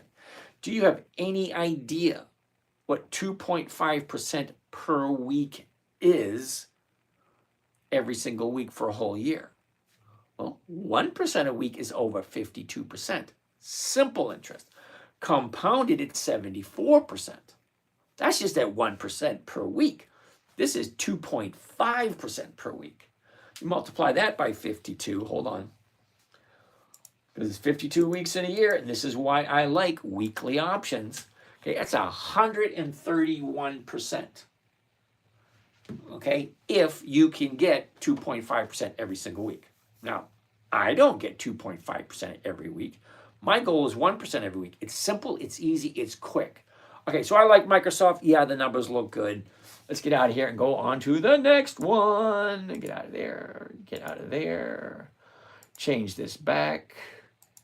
And back to where we started. Right there. All right, next. We looked at the last 30 days. Okay, look at the last 30 days. Okay, here's your 30-day high. Okay, you get a 30-day high, you get profit taken, the stock drops. Well, here's your 30-day bottom right there, 377. Now you get a couple of days, go to the upside. Okay, high, drops, back up. What else do you think stocks do? They go up, they go down. They go up, they go down.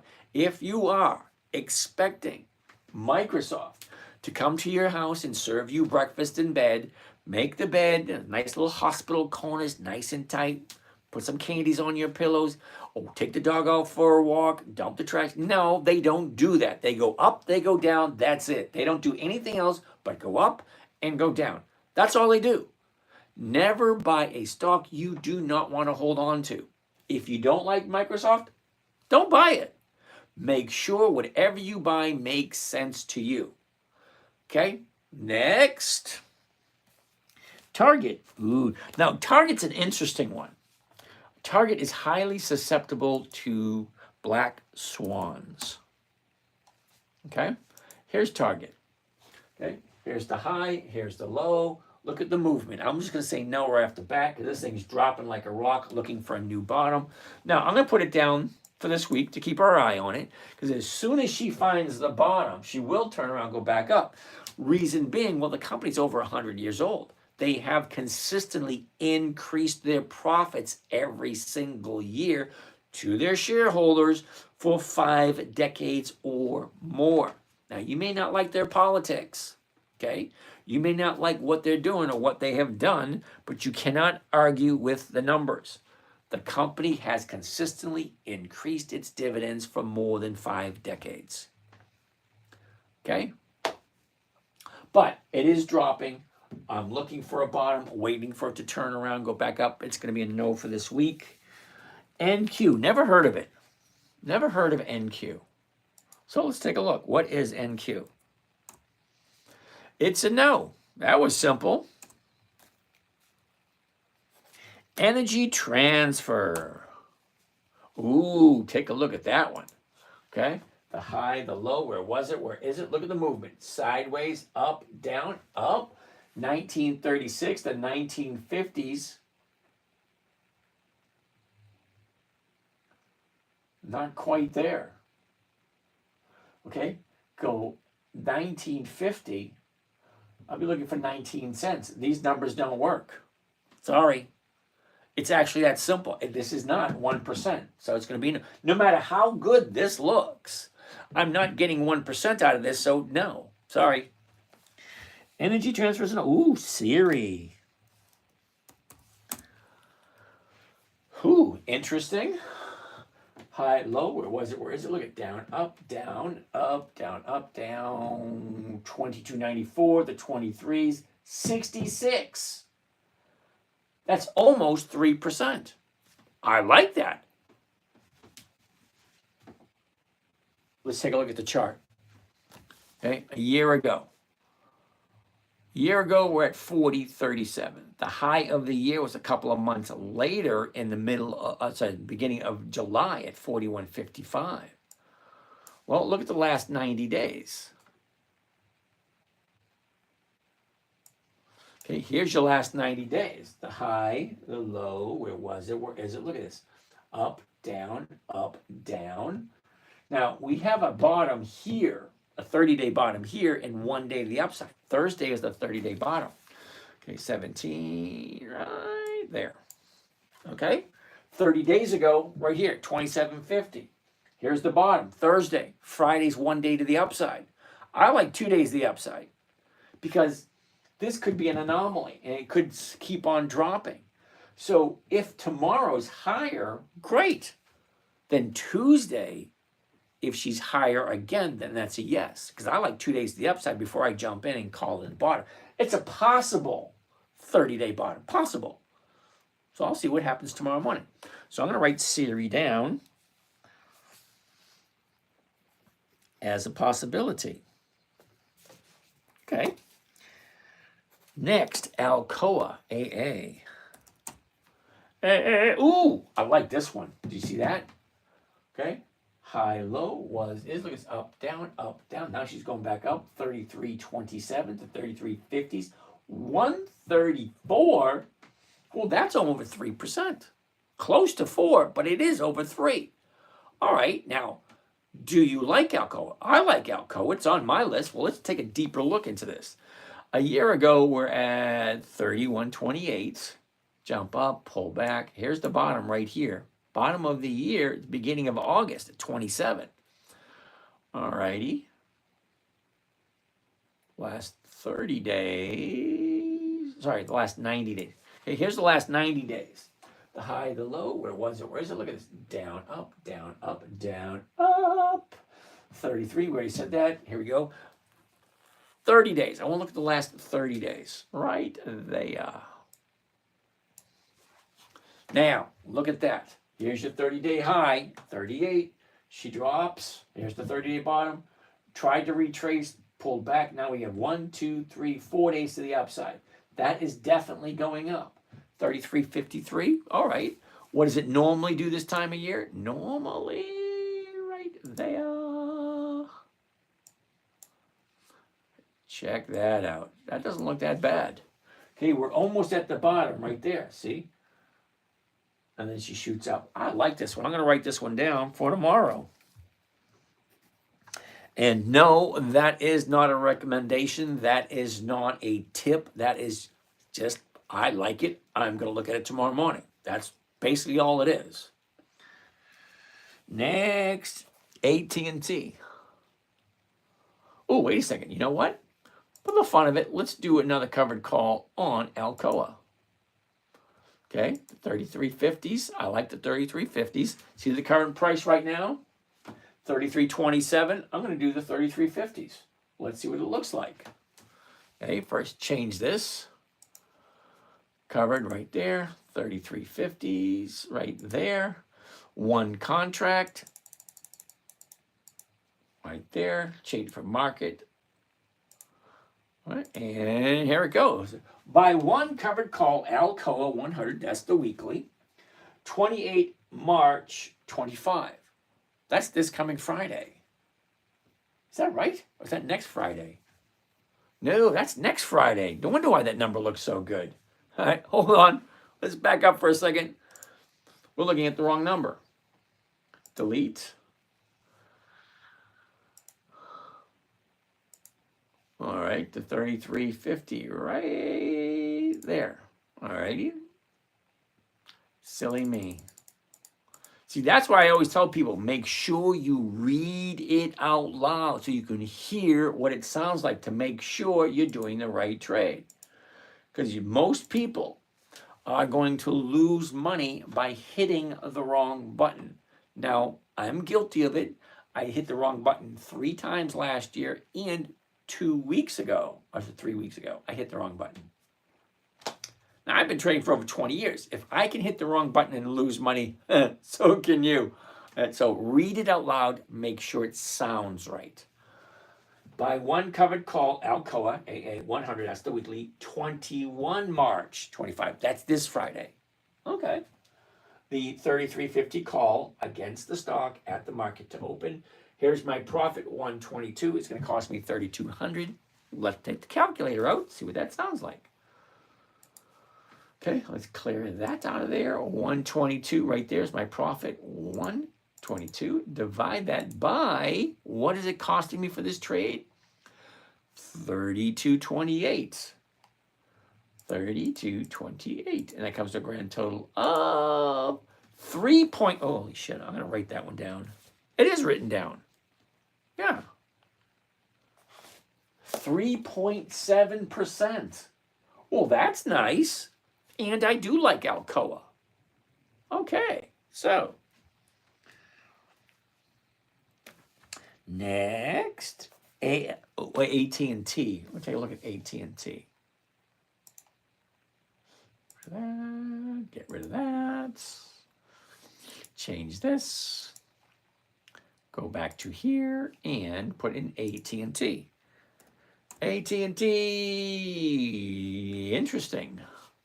Now this I'm a little leery on, okay? Look at the nice movement, okay? Up, down, up, down, up, down. We're at 28.56. 26.58. Okay, so 27s are going from 18 to 20. Sorry, those numbers just don't work for me. That's not 1%, even though the chart looks okay. No. Richard Johnson, how are you doing today? Do you need a computer? No. You can use your phone. Alicia, LVHM. We'll take a look at that in a little bit, Alicia. Okay, hold tight. Richard, thanks for coming to the show. How do I do it? Just sit, chill, pay attention. Now, you're here on YouTube, Richard. Everything you are seeing at the moment is being recorded. It's not it's being recorded, yeah. Okay, it is currently 11:09 p.m. Sunday night, the 9th, was it the 16th, March 16th. So yeah, this is live. It's not recorded. And I got, holy shit, 100 questions. So we got a couple more to do. I'm just going to breeze through them real quick. It's going to be no to AT&T. The numbers just don't look good. AS. Ooh, that looks interesting. No. Damn it. See, the chart looks nice. Monthlies, the numbers just don't work. No. BB. BlackBerry. Now, for some strange reason,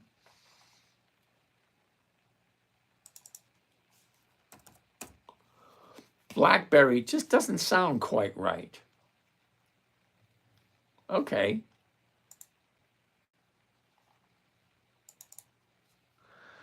BB.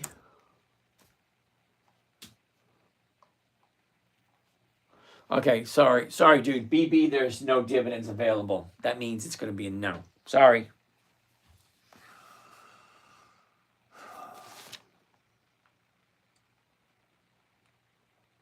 CRO. What the heck is CRO? Uh-oh. Okay, CRO. No options.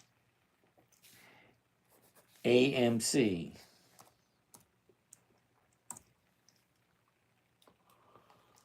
$290. Okay, hold on a second. AMC.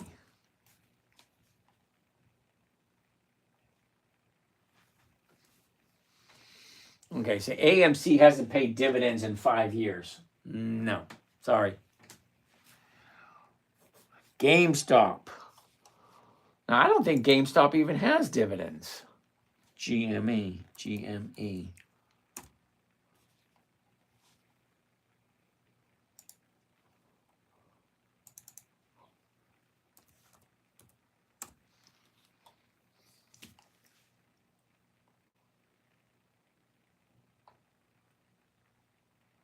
All right, GameStop stopped paying dividends 6 years ago. No. APES.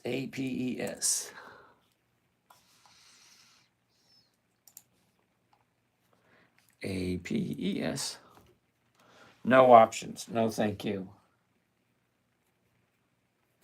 WiMAX. Okay, somebody wants to take a look at WiMAX. Let me tell you why I don't like WiMAX. YMAX.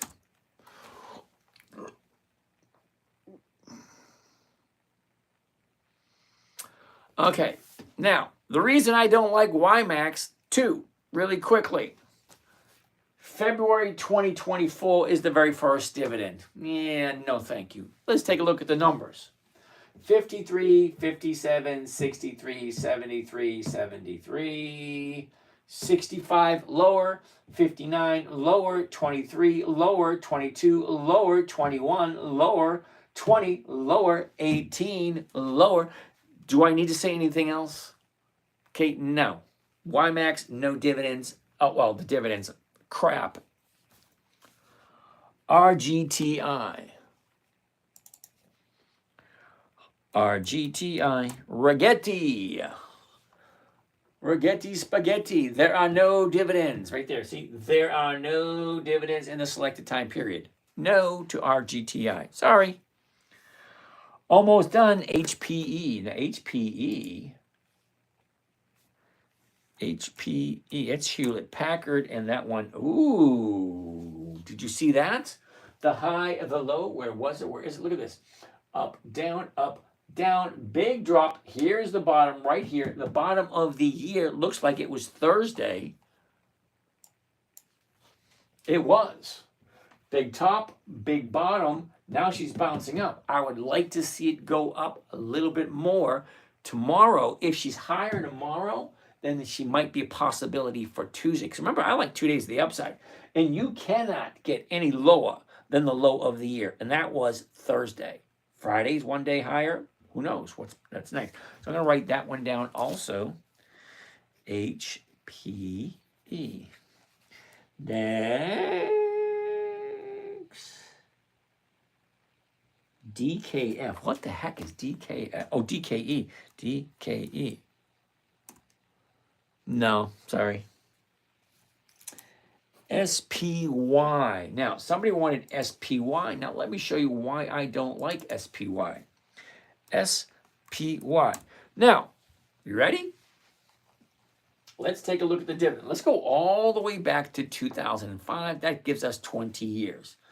Okay, let's check out the numbers. You ready? 2005, 47, 49, 52, 67, 52. Backwards, that's lower. 56, 58, 79, 55. That's low, that's twice. 66, 72.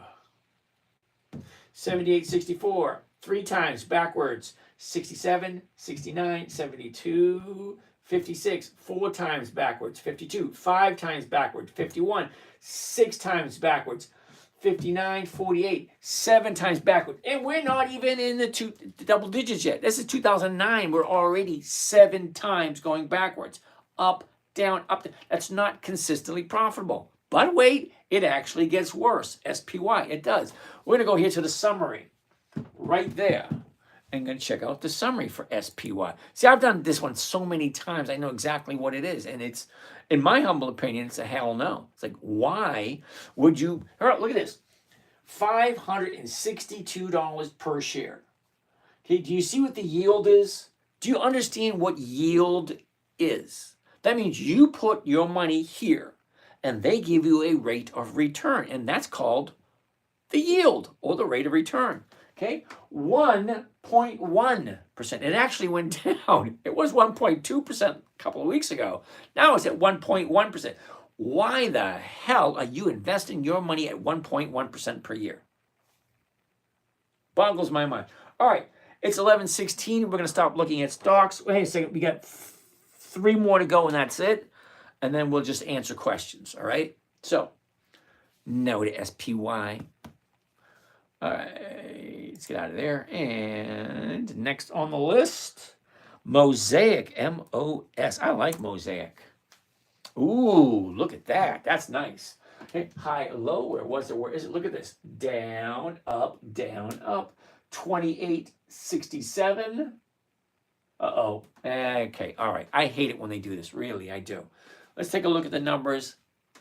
The last trade was $25.90. Which means we'd be probably looking in the $26 area. So the $26 area is going from 48 cents to 59 cents. So that's over 1.5%. Well, 1.5% is over 75% per year. Okay, I can deal with that. All right, so the chart. A year ago, Mosaic is at 32.13. The high of the year was the first week of April, 33.33. All right. Look at your last 90 days. Okay, here's your last 90 days, last 3 months. The high and the low, where was it? Where is it? Look at this. Down, up, down, up. Nice movement here. Okay, look at that movement. There's the bottom right here. 2 weeks ago was the bottom of the year. All right, so let's zoom in a little close. Look at the last 30 days, because the last 30 days gives me a good idea of where it's going next. It's not guaranteed. There's only 3 guarantees in life. Okay, only 3. Okay, so here's the high, $27.50. Here's the bottom right here, $22.50. That's a $5 drop. That's a 20% drop from the 30-day high to the 30-day bottom. 20% drop? Yeah, it's going back up. Okay, it goes from $22.50 to $26. That's $4.50. 450 is about 20%. That's weird. Got a 20% drop, 20% increase. Okay, where's it going to go? Okay, it looks like it's keeping going up. What does it normally do this time of year? Normally. Ooh. Well, here's where we are right here. Okay, here's the blue dot. This was Friday. This is where we are. She's going to go sideways for about a week, then she's going to go up a little bit. All right. Do you like Mosaic? That's the big question. Do you like Mosaic? Are you willing to hold on to it until it hits your target? All right. Uh-oh. MSTY. I could just say no, or I can go right to here, put in MSTY. Okay, here it is right here. Yield Max MSTR or MSTY, an electronically traded fund, which means you're giving your money to a computer to do it for you. Okay, and don't give me that bullshit. Okay, now look at the yield on MSTY. 157.9%. 157.9%. That is freaking impossible. Think about it. They cannot give you 50% more of the profits. Okay, so if they profit $1 million, well, they're giving you 1,500,000. How the hell are they going to do that? This is impossible. Okay, you can't give out 150% of the profits. If I profit $10, I can't give you 15. It makes no sense whatsoever. Let's take a look at how often they've been paying their dividends at 157%. All right, historical data, come on, there we go. Ooh. Okay, so go to the dividends.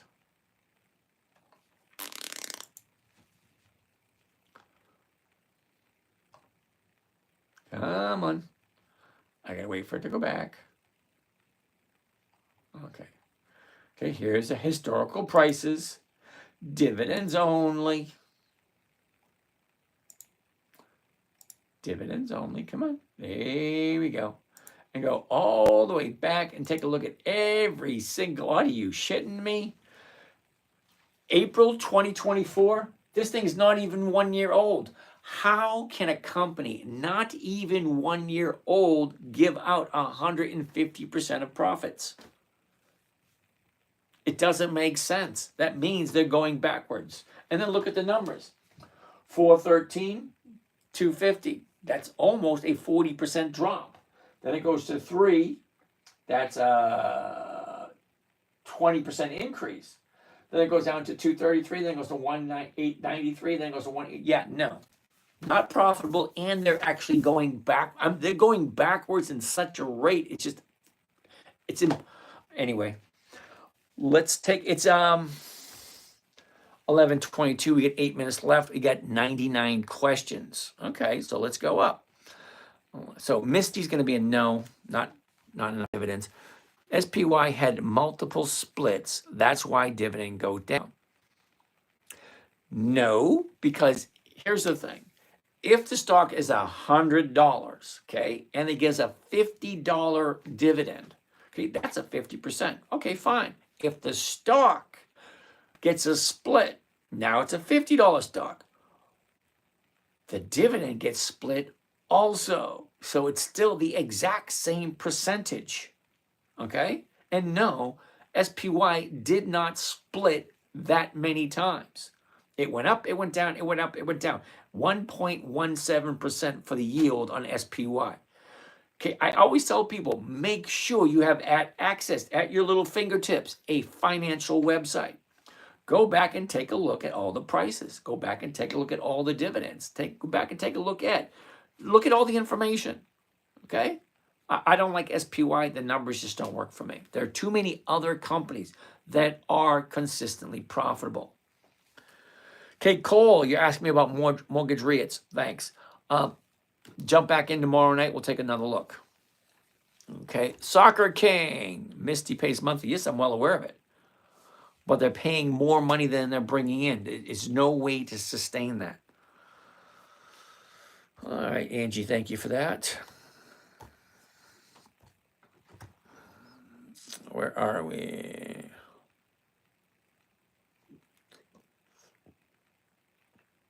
Okay. Texas Gold and Silver Company, how are you today? Maximus, what's going on? Angie, so you subtract the dividend amount from the current price, and that's the price you jump out. No, that's not what I said, Angie. What I said is, I can't tell you what to do. Okay, what I do for my grandson is I buy it at the market price at the opening of the day. Then, whatever the dividend is, if the dividend's 50 cents, if that stock goes up 50 cents, I'm out. What kind of trader are you? Lonely. I'm so lonely. Be up 3.5% today. All right. Dean, what's your opinion of AMD, Advanced Micro Devices long term? Okay, Dean, I don't do anything long term. My idea of long term is 30 days. Can we do Hawaiian Electric? Sorry, Nate. Hawaiian Electric stopped paying dividends quite a while ago. So we would watch the stock and should be able to sell the same day. Sometimes yes, sometimes no. Now you got to be very careful because FINRA, F-R-N-A, says you cannot buy and sell the same time, the same stock every day. You can't buy and sell in the morning and sell it in the night. That's considered day trading. And if you're going to day trade, you got to have a minimum of $25,000 in your account. I think it's a stupid rule. Personally, I do. If I buy it first thing in the morning and the stock goes up, why are they punishing me for taking a profit? Tony, we'll take a look at Kohl's and Walgreens tomorrow.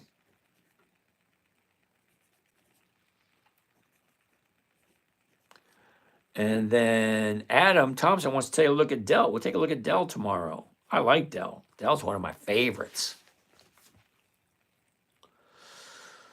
Collect with Lulu. Mickey D's, huh? MCD. And then Joe. Joe, how are you doing today? Advanced Auto Parts, huh? All right, Joe. John Hairbaum, how are you doing? Drew, what's happening? Angie, do we have to sit and watch until the stock price goes up? Or do we set an alert? Okay, you are new at this. Basically, once you buy a stock. Now, see, the reason why I like Thinkorswim is because Thinkorswim has what's called a trigger trade, which basically means I can buy it at the market at the opening of the day, and then I can set whatever price I want to sell it at. Okay? And then that allows me to, hold on a second. Let me just show you one.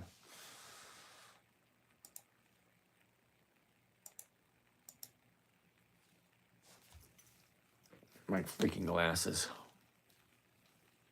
Okay. Let's get rid of this.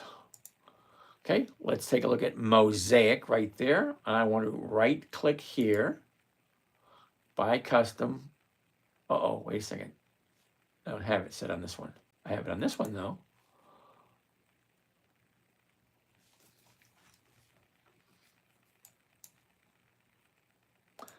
I have it on this one. Okay.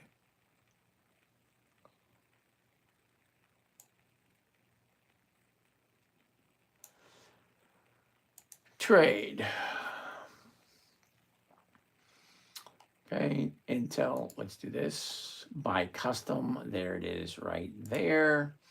And here's the trade right there, okay?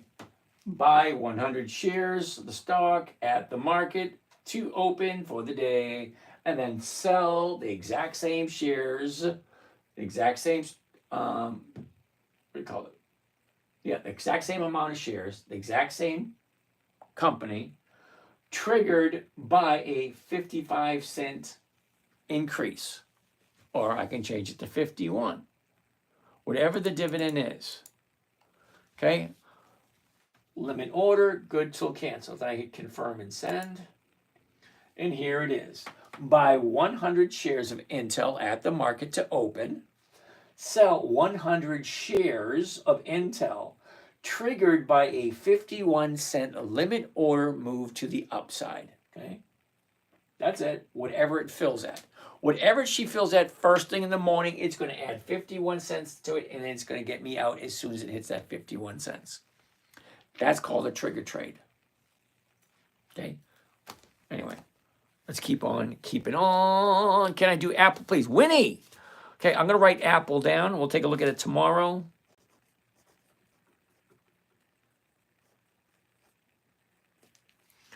Alrighty. You like BlackRock for dividend? Hell no. Dividends aren't that great. You're welcome, Mikey G. Philip Aubrey, how you doing? Duke of Fluffington. Alrighty. Michael Heidler, BBC. What the heck is BBC? We'll take a look at that one tomorrow. Hey Rizzo, what stock do you sell covered calls on with high premiums? Dell and Intel. Those are the highest premium ones that I know of so far. User CCI. What the heck is CCI? CCI. 05 Charter. How are you doing today? Alan. Think PayPal can double in the next 3 years? Sure, why not? Brenda. Thank you for that, Miss Brenda. Goatsus Aureus. Aurelius? AEHR. Never heard of it. AEHR. Thank you there, Miss Brenda. Ooh, Jersey wants to take a look at Mara. M-A-R-A. We'll take a look at that one tomorrow. Oh, Rich Lafray. Reggetti. No. Soundhound. No. Ionic. No. Tesla and Target. Now, see, I'll do Target. I won't do Tesla. Calaman Bluestone. I found you on TikTok tonight. Interesting. Well, thank you there, Calaman Bluestone. Make sure it's me, not someone pretending to be me. There's about 30 people pretending to be me. So I always tell people, if you really are interested, DM me with your phone number. I will give you a call, provided that your phone number is a U.S. phone number. I can't call Canada. Trey Sanders, user. Uncle Nee, what's happening?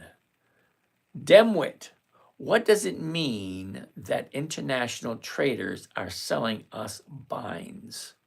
No idea what that means. Selling U.S. binds.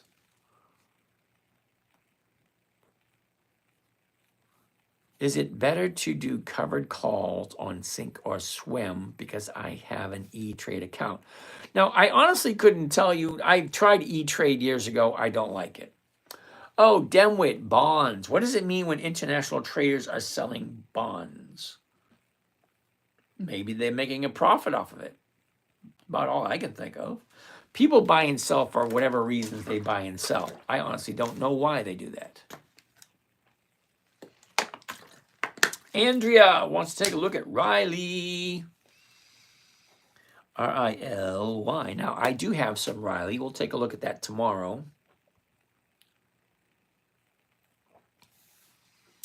Sebastian, but SPY had multiple. Yeah, okay, we already read that one. Okay, Brooklyn, Palantir. Dude, seriously, take a look at the numbers for Palantir. You'll change your mind. Plate, never heard of it. PLCE. What the heck is PLCE? PLCE. All right. Children's Place Stock. I have no idea what that means. Old Indian Lover. How are you doing this evening? Crypto 1828. How are you doing today? What platform are you using? That's Think or Swim. Zachary, what's going on? Crypto, Dylan Cooper, what's up? Chosen Angela. Do you mentor others on investing? Yes, I do. Wampa 96. How are you doing today? DGEIX. Never heard of it. Let's take a look at that one. DGEIX. It sounds like a no to me, but okay. How much is good amount to invest for beginners? Now, iBird or Jaybird, my suggestion to beginners, okay? Paper trade. Play with some monopoly money. Don't risk anything until you are good at what you are doing. When you are ready, it will be time for you to put real money into it. You will know. Ricky McPhail, hey buddy, can you check Diego next, please? And thanks. Well, I appreciate the hospitality there. Very nice of you there, Mr. Ricky. Now, I am on 3 hours a day, okay, from 9 until about 11:30. It's 11:34. I'm just finishing up answering questions, and then I'm done for the night. We can take a look at it tomorrow, though. But you got to give me the ticker symbol, because I really don't know who Diego is. Angie, so if we sell, we won't have the stock for a dividend payout. Okay, so Angie, what I was telling you about dividend capturing 2.0, if the dividend is 50 cents, okay, dividend's 50 cents. If you buy the stock on a Monday, 10 days prior to the EX date, and the stock goes up 50 cents, that's the same amount as the dividend. Why would you hold it? Because when the stock pays out the dividend, the stock has a tendency to go down. Stocks go up before the dividend, and they go down after the dividend. Ticker, DEO. Okay, Ricky, we'll take a look at it tomorrow. DEO. I'm on every night. Ricky, I'm on every night at 9 p.m. Eastern Standard Time, and I'm here until 11:30. Crypto. What platform are you using to analyze these? I'm using Think or Swim. Okay, Brooklyn. Yes, I know what Palantir is. PLTR, I know that. The bottom is in 2 years. We're in a recession. Well, thank you there, Robert. I did not know that. I feel much better. We're down 10% in 3 months. We're cooked. Boomers can't retire for 20 more years. 401k to zero. Okay, see, Robert, I'm not quite sure what you're doing, but I'm still consistently, every single week, even this year, I have consistently made more than 1% every single week. Even with the stocks going down, I'm still making more than 1% every single week. Now, I don't know about you, Robert, but 1% every single week is more than 50% per year. Greta, is that TOS? Yes, it is. Thank you, Laurie. Odem, your information is always on point. I love your teaching. Thank you, Odem. Calvin Hill, how are you today? Best dividend stocks. Man Bear, how are you doing today? Ooh, best Canadian stocks. I can't help you out with that, brother. I'm here in the US. I don't follow Canadian stock market. This would change your ROR calculations. Please correct. Okay, Just Joe. No, I try to reach each and every single question, Just Joe, and I'm not seeing the question they're talking about that will change my ROR.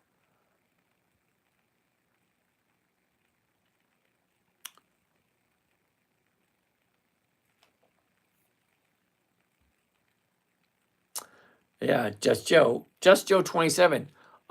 I would love to take a look at what it is you're talking about, but I can only see one entry from you, and it basically says, this would change your ROR calculations. Please correct. Okay, you actually have to give me what you're talking about, because I'm clueless here. Bring that, what's happening? Boto Coin. Apache, how are you today? Oliver Silvercorn. Okay, Oliver, how are you doing today? Matamoroso Restaurant, cool. Okay, Bodo Coin, Tesla, no. Designed for Greatness. Eli Lilly, huh? We'll take a look at that one tomorrow. Hey, Rizzo, how are you doing today? Emmanuel86, how's it going? File Moninator, okay. Destined for Greatness wants to take a look at U.S. Steel. Now, I do have some U.S. Steel. Rizzo, thank you. Flash. James, would you sell at a strike price lower than your current price and still get 1%? Yep.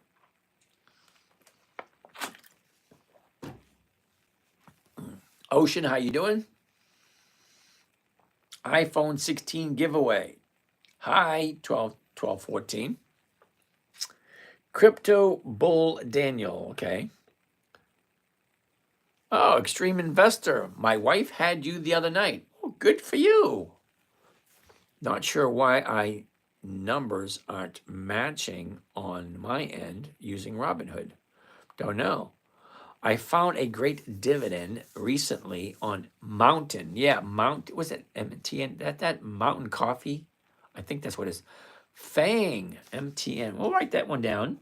MTN, FANG. Pfizer, PFE. PFE. Hey, what's happening? TSLY, hell no. Which is Vail Resorts stock, which owns 40% of worldwide ski resorts. I honestly don't know what it is. Mountain. Oh, it's Mountain. MTN. Okay, we'll take a look at that one tomorrow. Okay, J-Ramped. Yeah, Enbridge and VC. Yeah, no.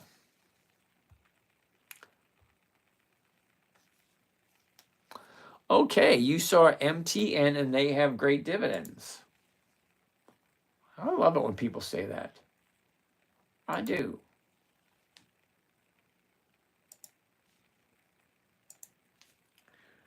MTN. Oh, hell no. Okay, so let me see if I can explain this into a manner. JRG, MTN. First of all, number one, please ask the question once. I read each and every individual question. Looking at MTN over and over and over again is not going to make it a yes. Okay, it is a monthly optionable stock. 21 March, 17 April, 18 July, 19 September, 17 October. Do you see a pattern there? Those are all months, which is 12 months in a year. So if I buy Mountain stock, sell a covered call, I can only do it 12 times, which means I'm making 12 to 24% a year. Yeah, that doesn't work for me. Okay, when I say weekly options only, okay, you're showing me this and it's a monthly, the monthly numbers just don't work. Okay, I always find it rather interesting when people, if you want to do it, hey, fine. I never tell people what to do, what not to do. I'm just saying, I don't do monthlies because the numbers just don't work. Not for me anyway. RTX. Real big head. RTX. I like RTX. It's actually on my list.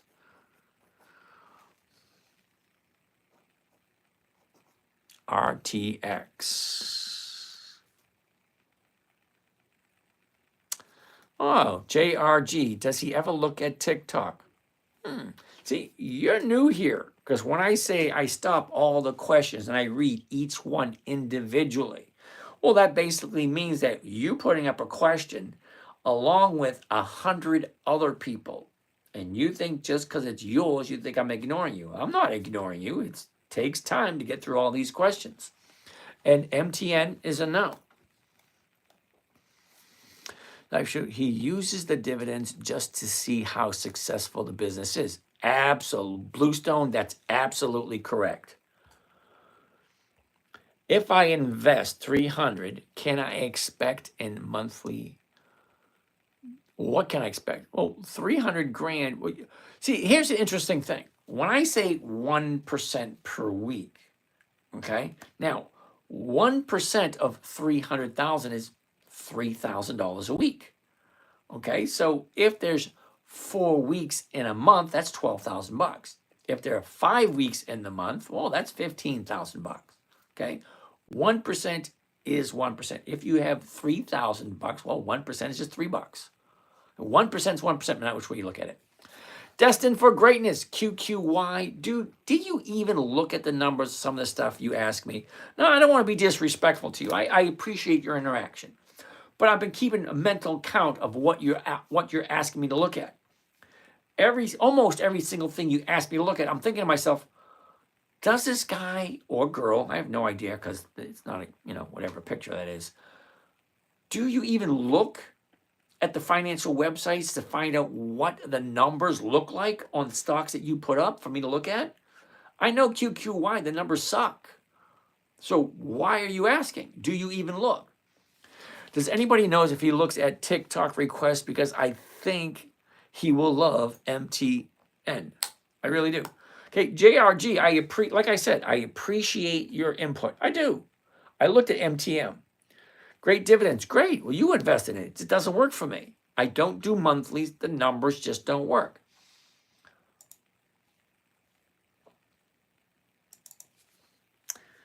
MTN. Very seldomly do I get somebody so passionate about a stock who keeps asking over and over and over again. Okay, so MTN. Oh, 1997.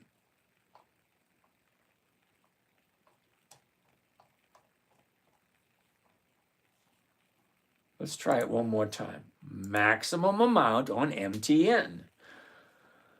All right, 2011.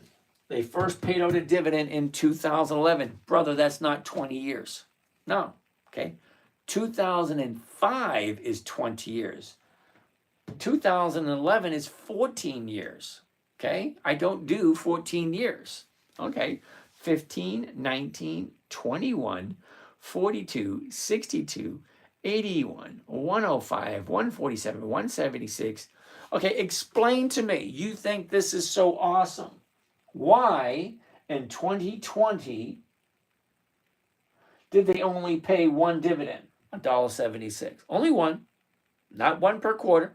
2021, it went from 176 to 88. That's a 50% decrease. How the hell can you tell me that's a good deal? I'm kind of curious. Okay? Only paid one dividend in 2020. Paid two dividends in 2021 after decreasing it about 50%. 2022, 191, 206, and then, okay, 21, 22, 23, 24. Okay, yeah. So no, MTN is not as great as you might think it is. Terribly sorry. Gamhat. Or Gamfat. Okay, Ford. Take a look at Ford.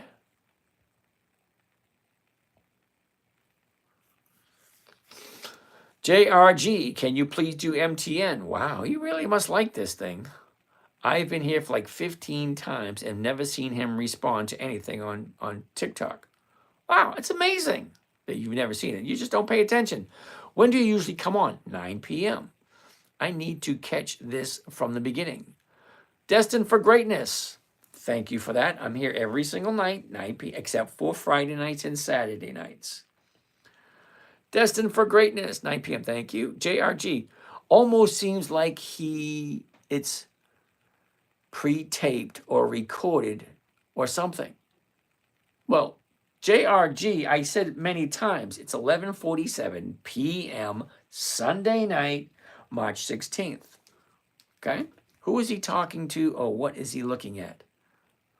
JRG, maybe it's the premium type thing and all these people he's talking to are on another platform. No, they're all here on TikTok. Now, see, JRG, you're new here, okay? Now, and you're making it sound like I'm ignoring you. I'm not. I get Facebook over here. I get Instagram there. I get TikTok here. I got one YouTube channel here, another TikTok channel there, and another YouTube channel down here, and then a Rumble channel, and what's that other one? Twitch.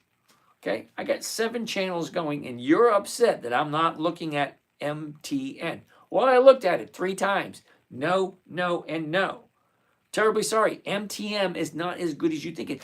If it works for you, great. You do what you think. So I tell everybody, if it works for you, great. You do what you think is right. MTN doesn't make sense to me. Okay, they paid 1 dividend in 2020. 2021, they paid 2 dividends after they cut the dividends by 50%. And they don't have 20 years of consistent profitability. No, no, and no. Terribly sorry you're unhappy. He's on 3 different platforms. He's almost done with the list. Yep, MTN, yep, JRG. Just ask once he answers. Coney, ooh. Okay, Heavy Gaia. I can't read that one. Coney. We'll take a look at that one tomorrow. C-O-N-Y. You might not like what I have to say. Jay Moore, what's happening? Ocean, what's your average win amount in cash per trade? Okay, Ocean, let me see if I can answer this in a question you'll understand. 1%. My average win is 1%. So if I put in 100 grand, I'm making about $1,000 every week. What platform is this with the information? All right, secrets to trading. This is wait a minute, this right here is Yahoo Finance. This right here is Think or Swim. Chuck, SMCI. Oh my goodness. SMCI. Fit Gym Nation, the master. Chase and Jack. Thanks for another great video. Can't wait till tomorrow to make it another profitable week. Yay! Week number 12. Tomorrow starts week number 12. iPhone giveaway, thank you. PD, how do you like the income funds NVDY? Okay, PD, thank you for the input. PD, if you go to a financial website, look at the consistency of the income in which you're talking about, NVDY. NVDY.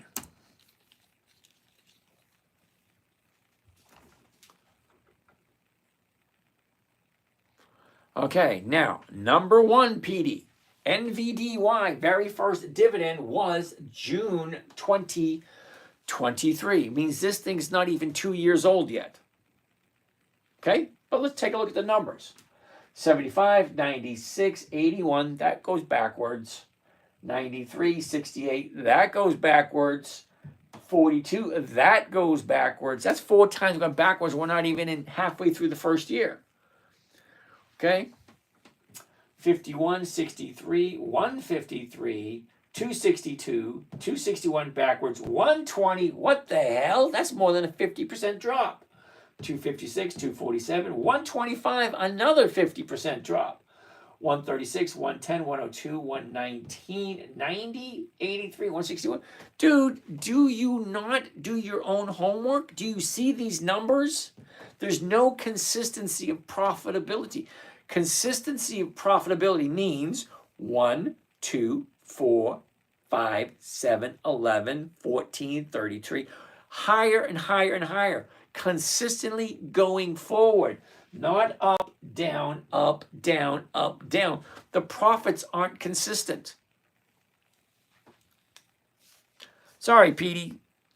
Consistency of profitability. Meat. What's happening? Dancing Streets. Cool. Oliver Silver Kernel. Okay. How many money could win a trader junior? I have no idea what that means. Nice TD Ameritrade. Okay.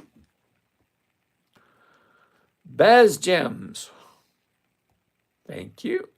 Destined for greatness. What about YMAG? Dude, do you seriously? YMAG? YMAG. It's going to be just as crappy as the other ones. Hey, YMAG. February 2024. This thing's not even 2 years old yet. Why are you giving money to an infant? Think about it. It's not even 2 years old. You're putting your money into a company that's not even 2 years old. Look at this. 43, 59, 62, 64, 68, 64, 58, 20. Really? Go up, down, up, down, up, down. Don't you do your own research? What graph is this for?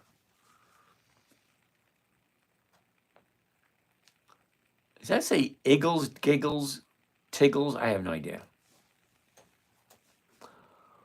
Are you Tony Hawk? Yeah, I'm Tony Hawk. I've had Energy Transfer on and off for years. How do I like them?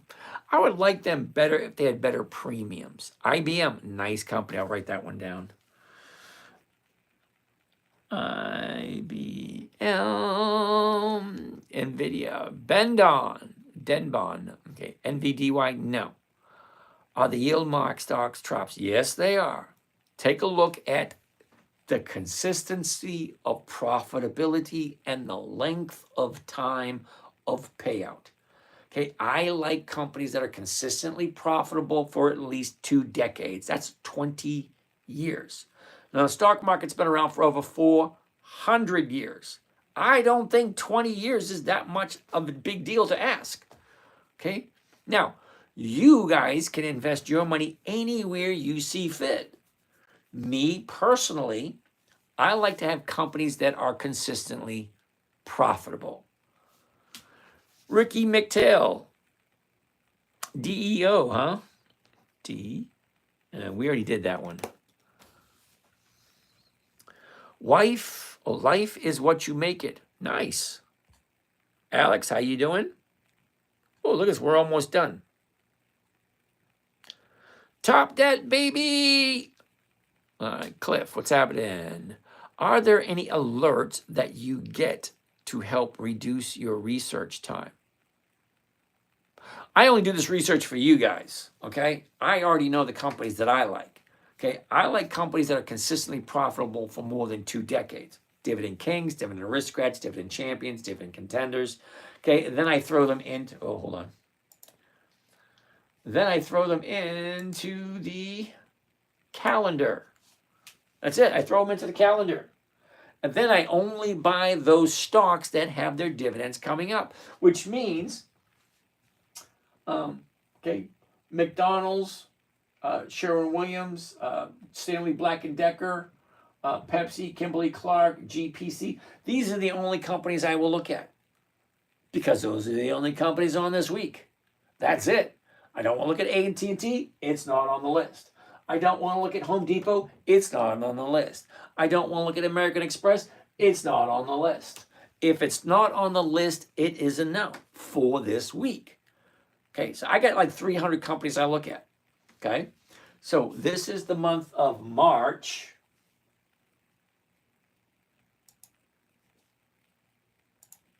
Here's the month of February. Here's the month of January. You see, all those. I am very systematic when I trade, okay? If the company has a dividend and is consistently profitable and it's 2 weeks out, yeah, I'll buy it. I'll get my 1% and then I'll move on to the next one.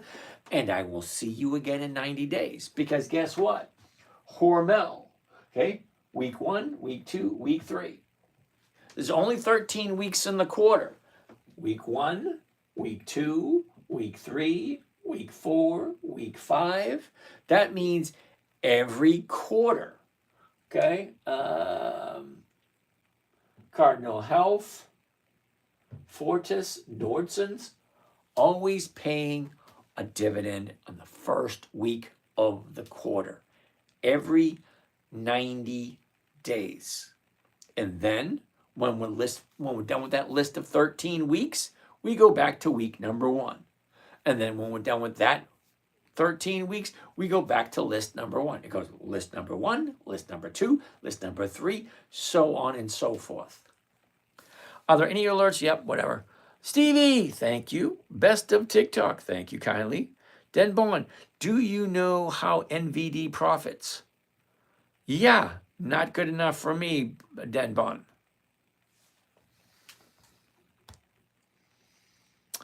Mark O'Daniel, what's happening? What does that mean? Okay, Hood, yeah. Okay, Robinhood not been around for 20 years. Someone mentioned these said they paid weekly. I'm new to stock, be gentle. Oh, Destined for Greatness. Now, Destined for Greatness, the name of the show is called Dividend Stock Talk. The subtitle would be Dividend Investing for Weekly Cash Flow. Nowhere in the title does it say these companies pay weekly dividends. It says weekly investing. Wait a minute. What? A dividend investing for weekly cash flow. Doesn't mean they pay dividends weekly. I use weekly stock options on dividend stocks. Dividend stocks with weekly stock options. Weekly cash flow.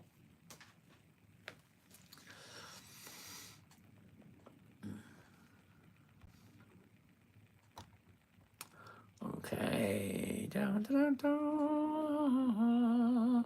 When you say all your money is always invested, are these the only stocks you go in and out of weekly? That's a good. That's like one of the best questions of the night. Now, when I say all my money is invested every single week, let me just give you a rough idea. Hormel, AbbVie, Abbott Labs, General Dynamics, Procter and Gamble, Clorox, Lowe's, Caterpillar, Colgate, Palmolive. That's just the month of January. Then we go to the month of February. 3M, Emerson, ExxonMobil, Target, IBM, Grainger, Johnson & Johnson, ED. Ooh, you think that's erectile dysfunction. No, that's Consolidated Edison. Aflac, PPG, Dover. And then we just, every single month, the list changes. Every single week, the list changes. But those are the only stocks I do because they're consistently profitable. That's it. If it's consistently profitable for more than 2 decades, I will honestly take a good look at it.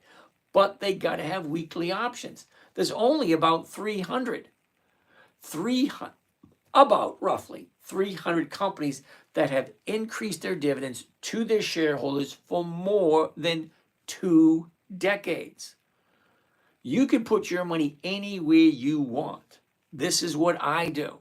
Okay, I'm not telling anybody what you should do. I will take a look at the stocks you asked me to take a look at. And I will tell you why I don't like most of them. Because to me, it's got to be logical. 1 + 1 is going to equal 2 no matter where you go. All right, anyway, let's keep on going. John Missari, how are you doing today? Why are they considered traps? Now, I'm assuming you're talking about stocks paying really huge dividends. Really huge. Especially the ones like, oh, hold on a second. Anytime you get over 10% yield, okay, for the year, usually they give you a high dividend to suck you into buying the stock. And once you're stuck in that stock, you don't want to sell it until it recovers. Well, a company cannot pay 158% dividends. Can't. There's just no way possible. Because think of it this way. If you make $100 profit, well, you're giving away 150. You're giving away 50% more than you made. That's just stupidity, in my humble opinion. How can you give away 150% of your profits? It doesn't make any sense, especially it doesn't make any financial sense. When you sell them, do you lose money? No. Remember rule number 2? Rule number 1 is never buy something you don't want to own, okay, or if it doesn't make sense. Rule number 2 is never sell for a loss. Okay, I have 0 losses this year. 0. Okay, now a lot of the stocks I own have gone down, but I consistently make 1% every single week off of those stocks. But I refuse to sell at a loss. I have 0 losses so far this year. So let's keep on going. That silver guy, do different platforms offer different covered call pricing, or is it even across all brokerages? You're absolutely right. It is. Now, silver guy, you can have any trading platform you want. There's a whole bunch of them out there. However, IBM only has one market maker, which means everybody buys, everybody sells to and from the exact same person. That's it. You cannot buy stocks from me. You have to go through the market maker.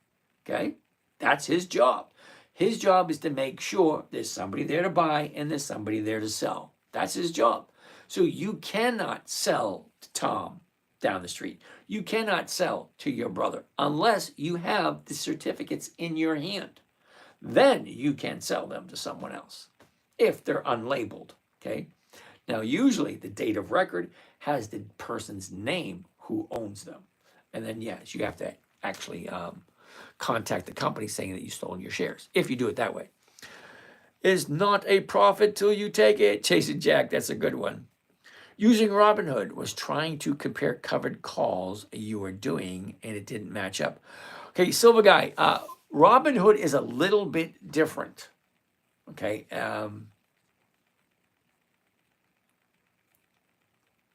Yeah, I actually do trade on Robinhood. Okay, so if you want to chat, drop me your number. I will give you a call. Now, I say that every night because every night anywhere between 10 and 20,000 people come through these 7 different channels. And out of all those people, when I say drop me your number, I'll give you a call. Ooh, I should get that on the sign. Drop me a number, I'll give you a call.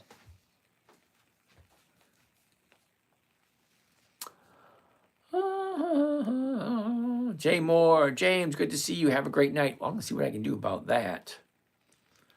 Alpha's Alpha, how you doing? Jessica, Aaron, good evening. Good. Garrett, I have a feeling Friday's rally was just a bait for retail traders with rug pill coming soon. All right, Garrett, thank you for that. Thank you. I appreciate your input. All right, destined for greatness. I'm here every night, so, come back, ask whatever questions you want. I'll answer them as best I possibly can. But I always tell people, do your own research. Do your own investigation. Make sure it makes sense to you. Never buy something you don't completely understand or you do not want to hold. Where do I start? And know you. Hey, how are you doing today? How do you start? Well, you start any way you want.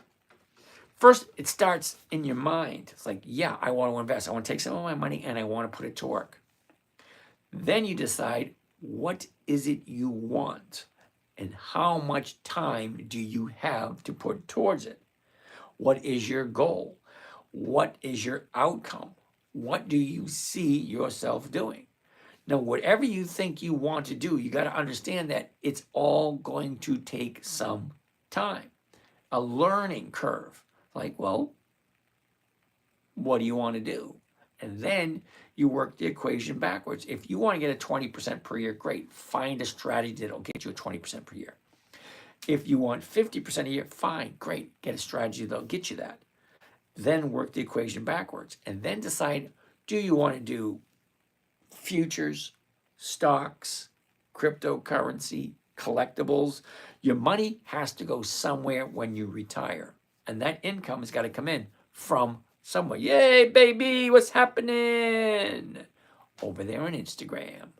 All right, so we are 37 minutes past the hour.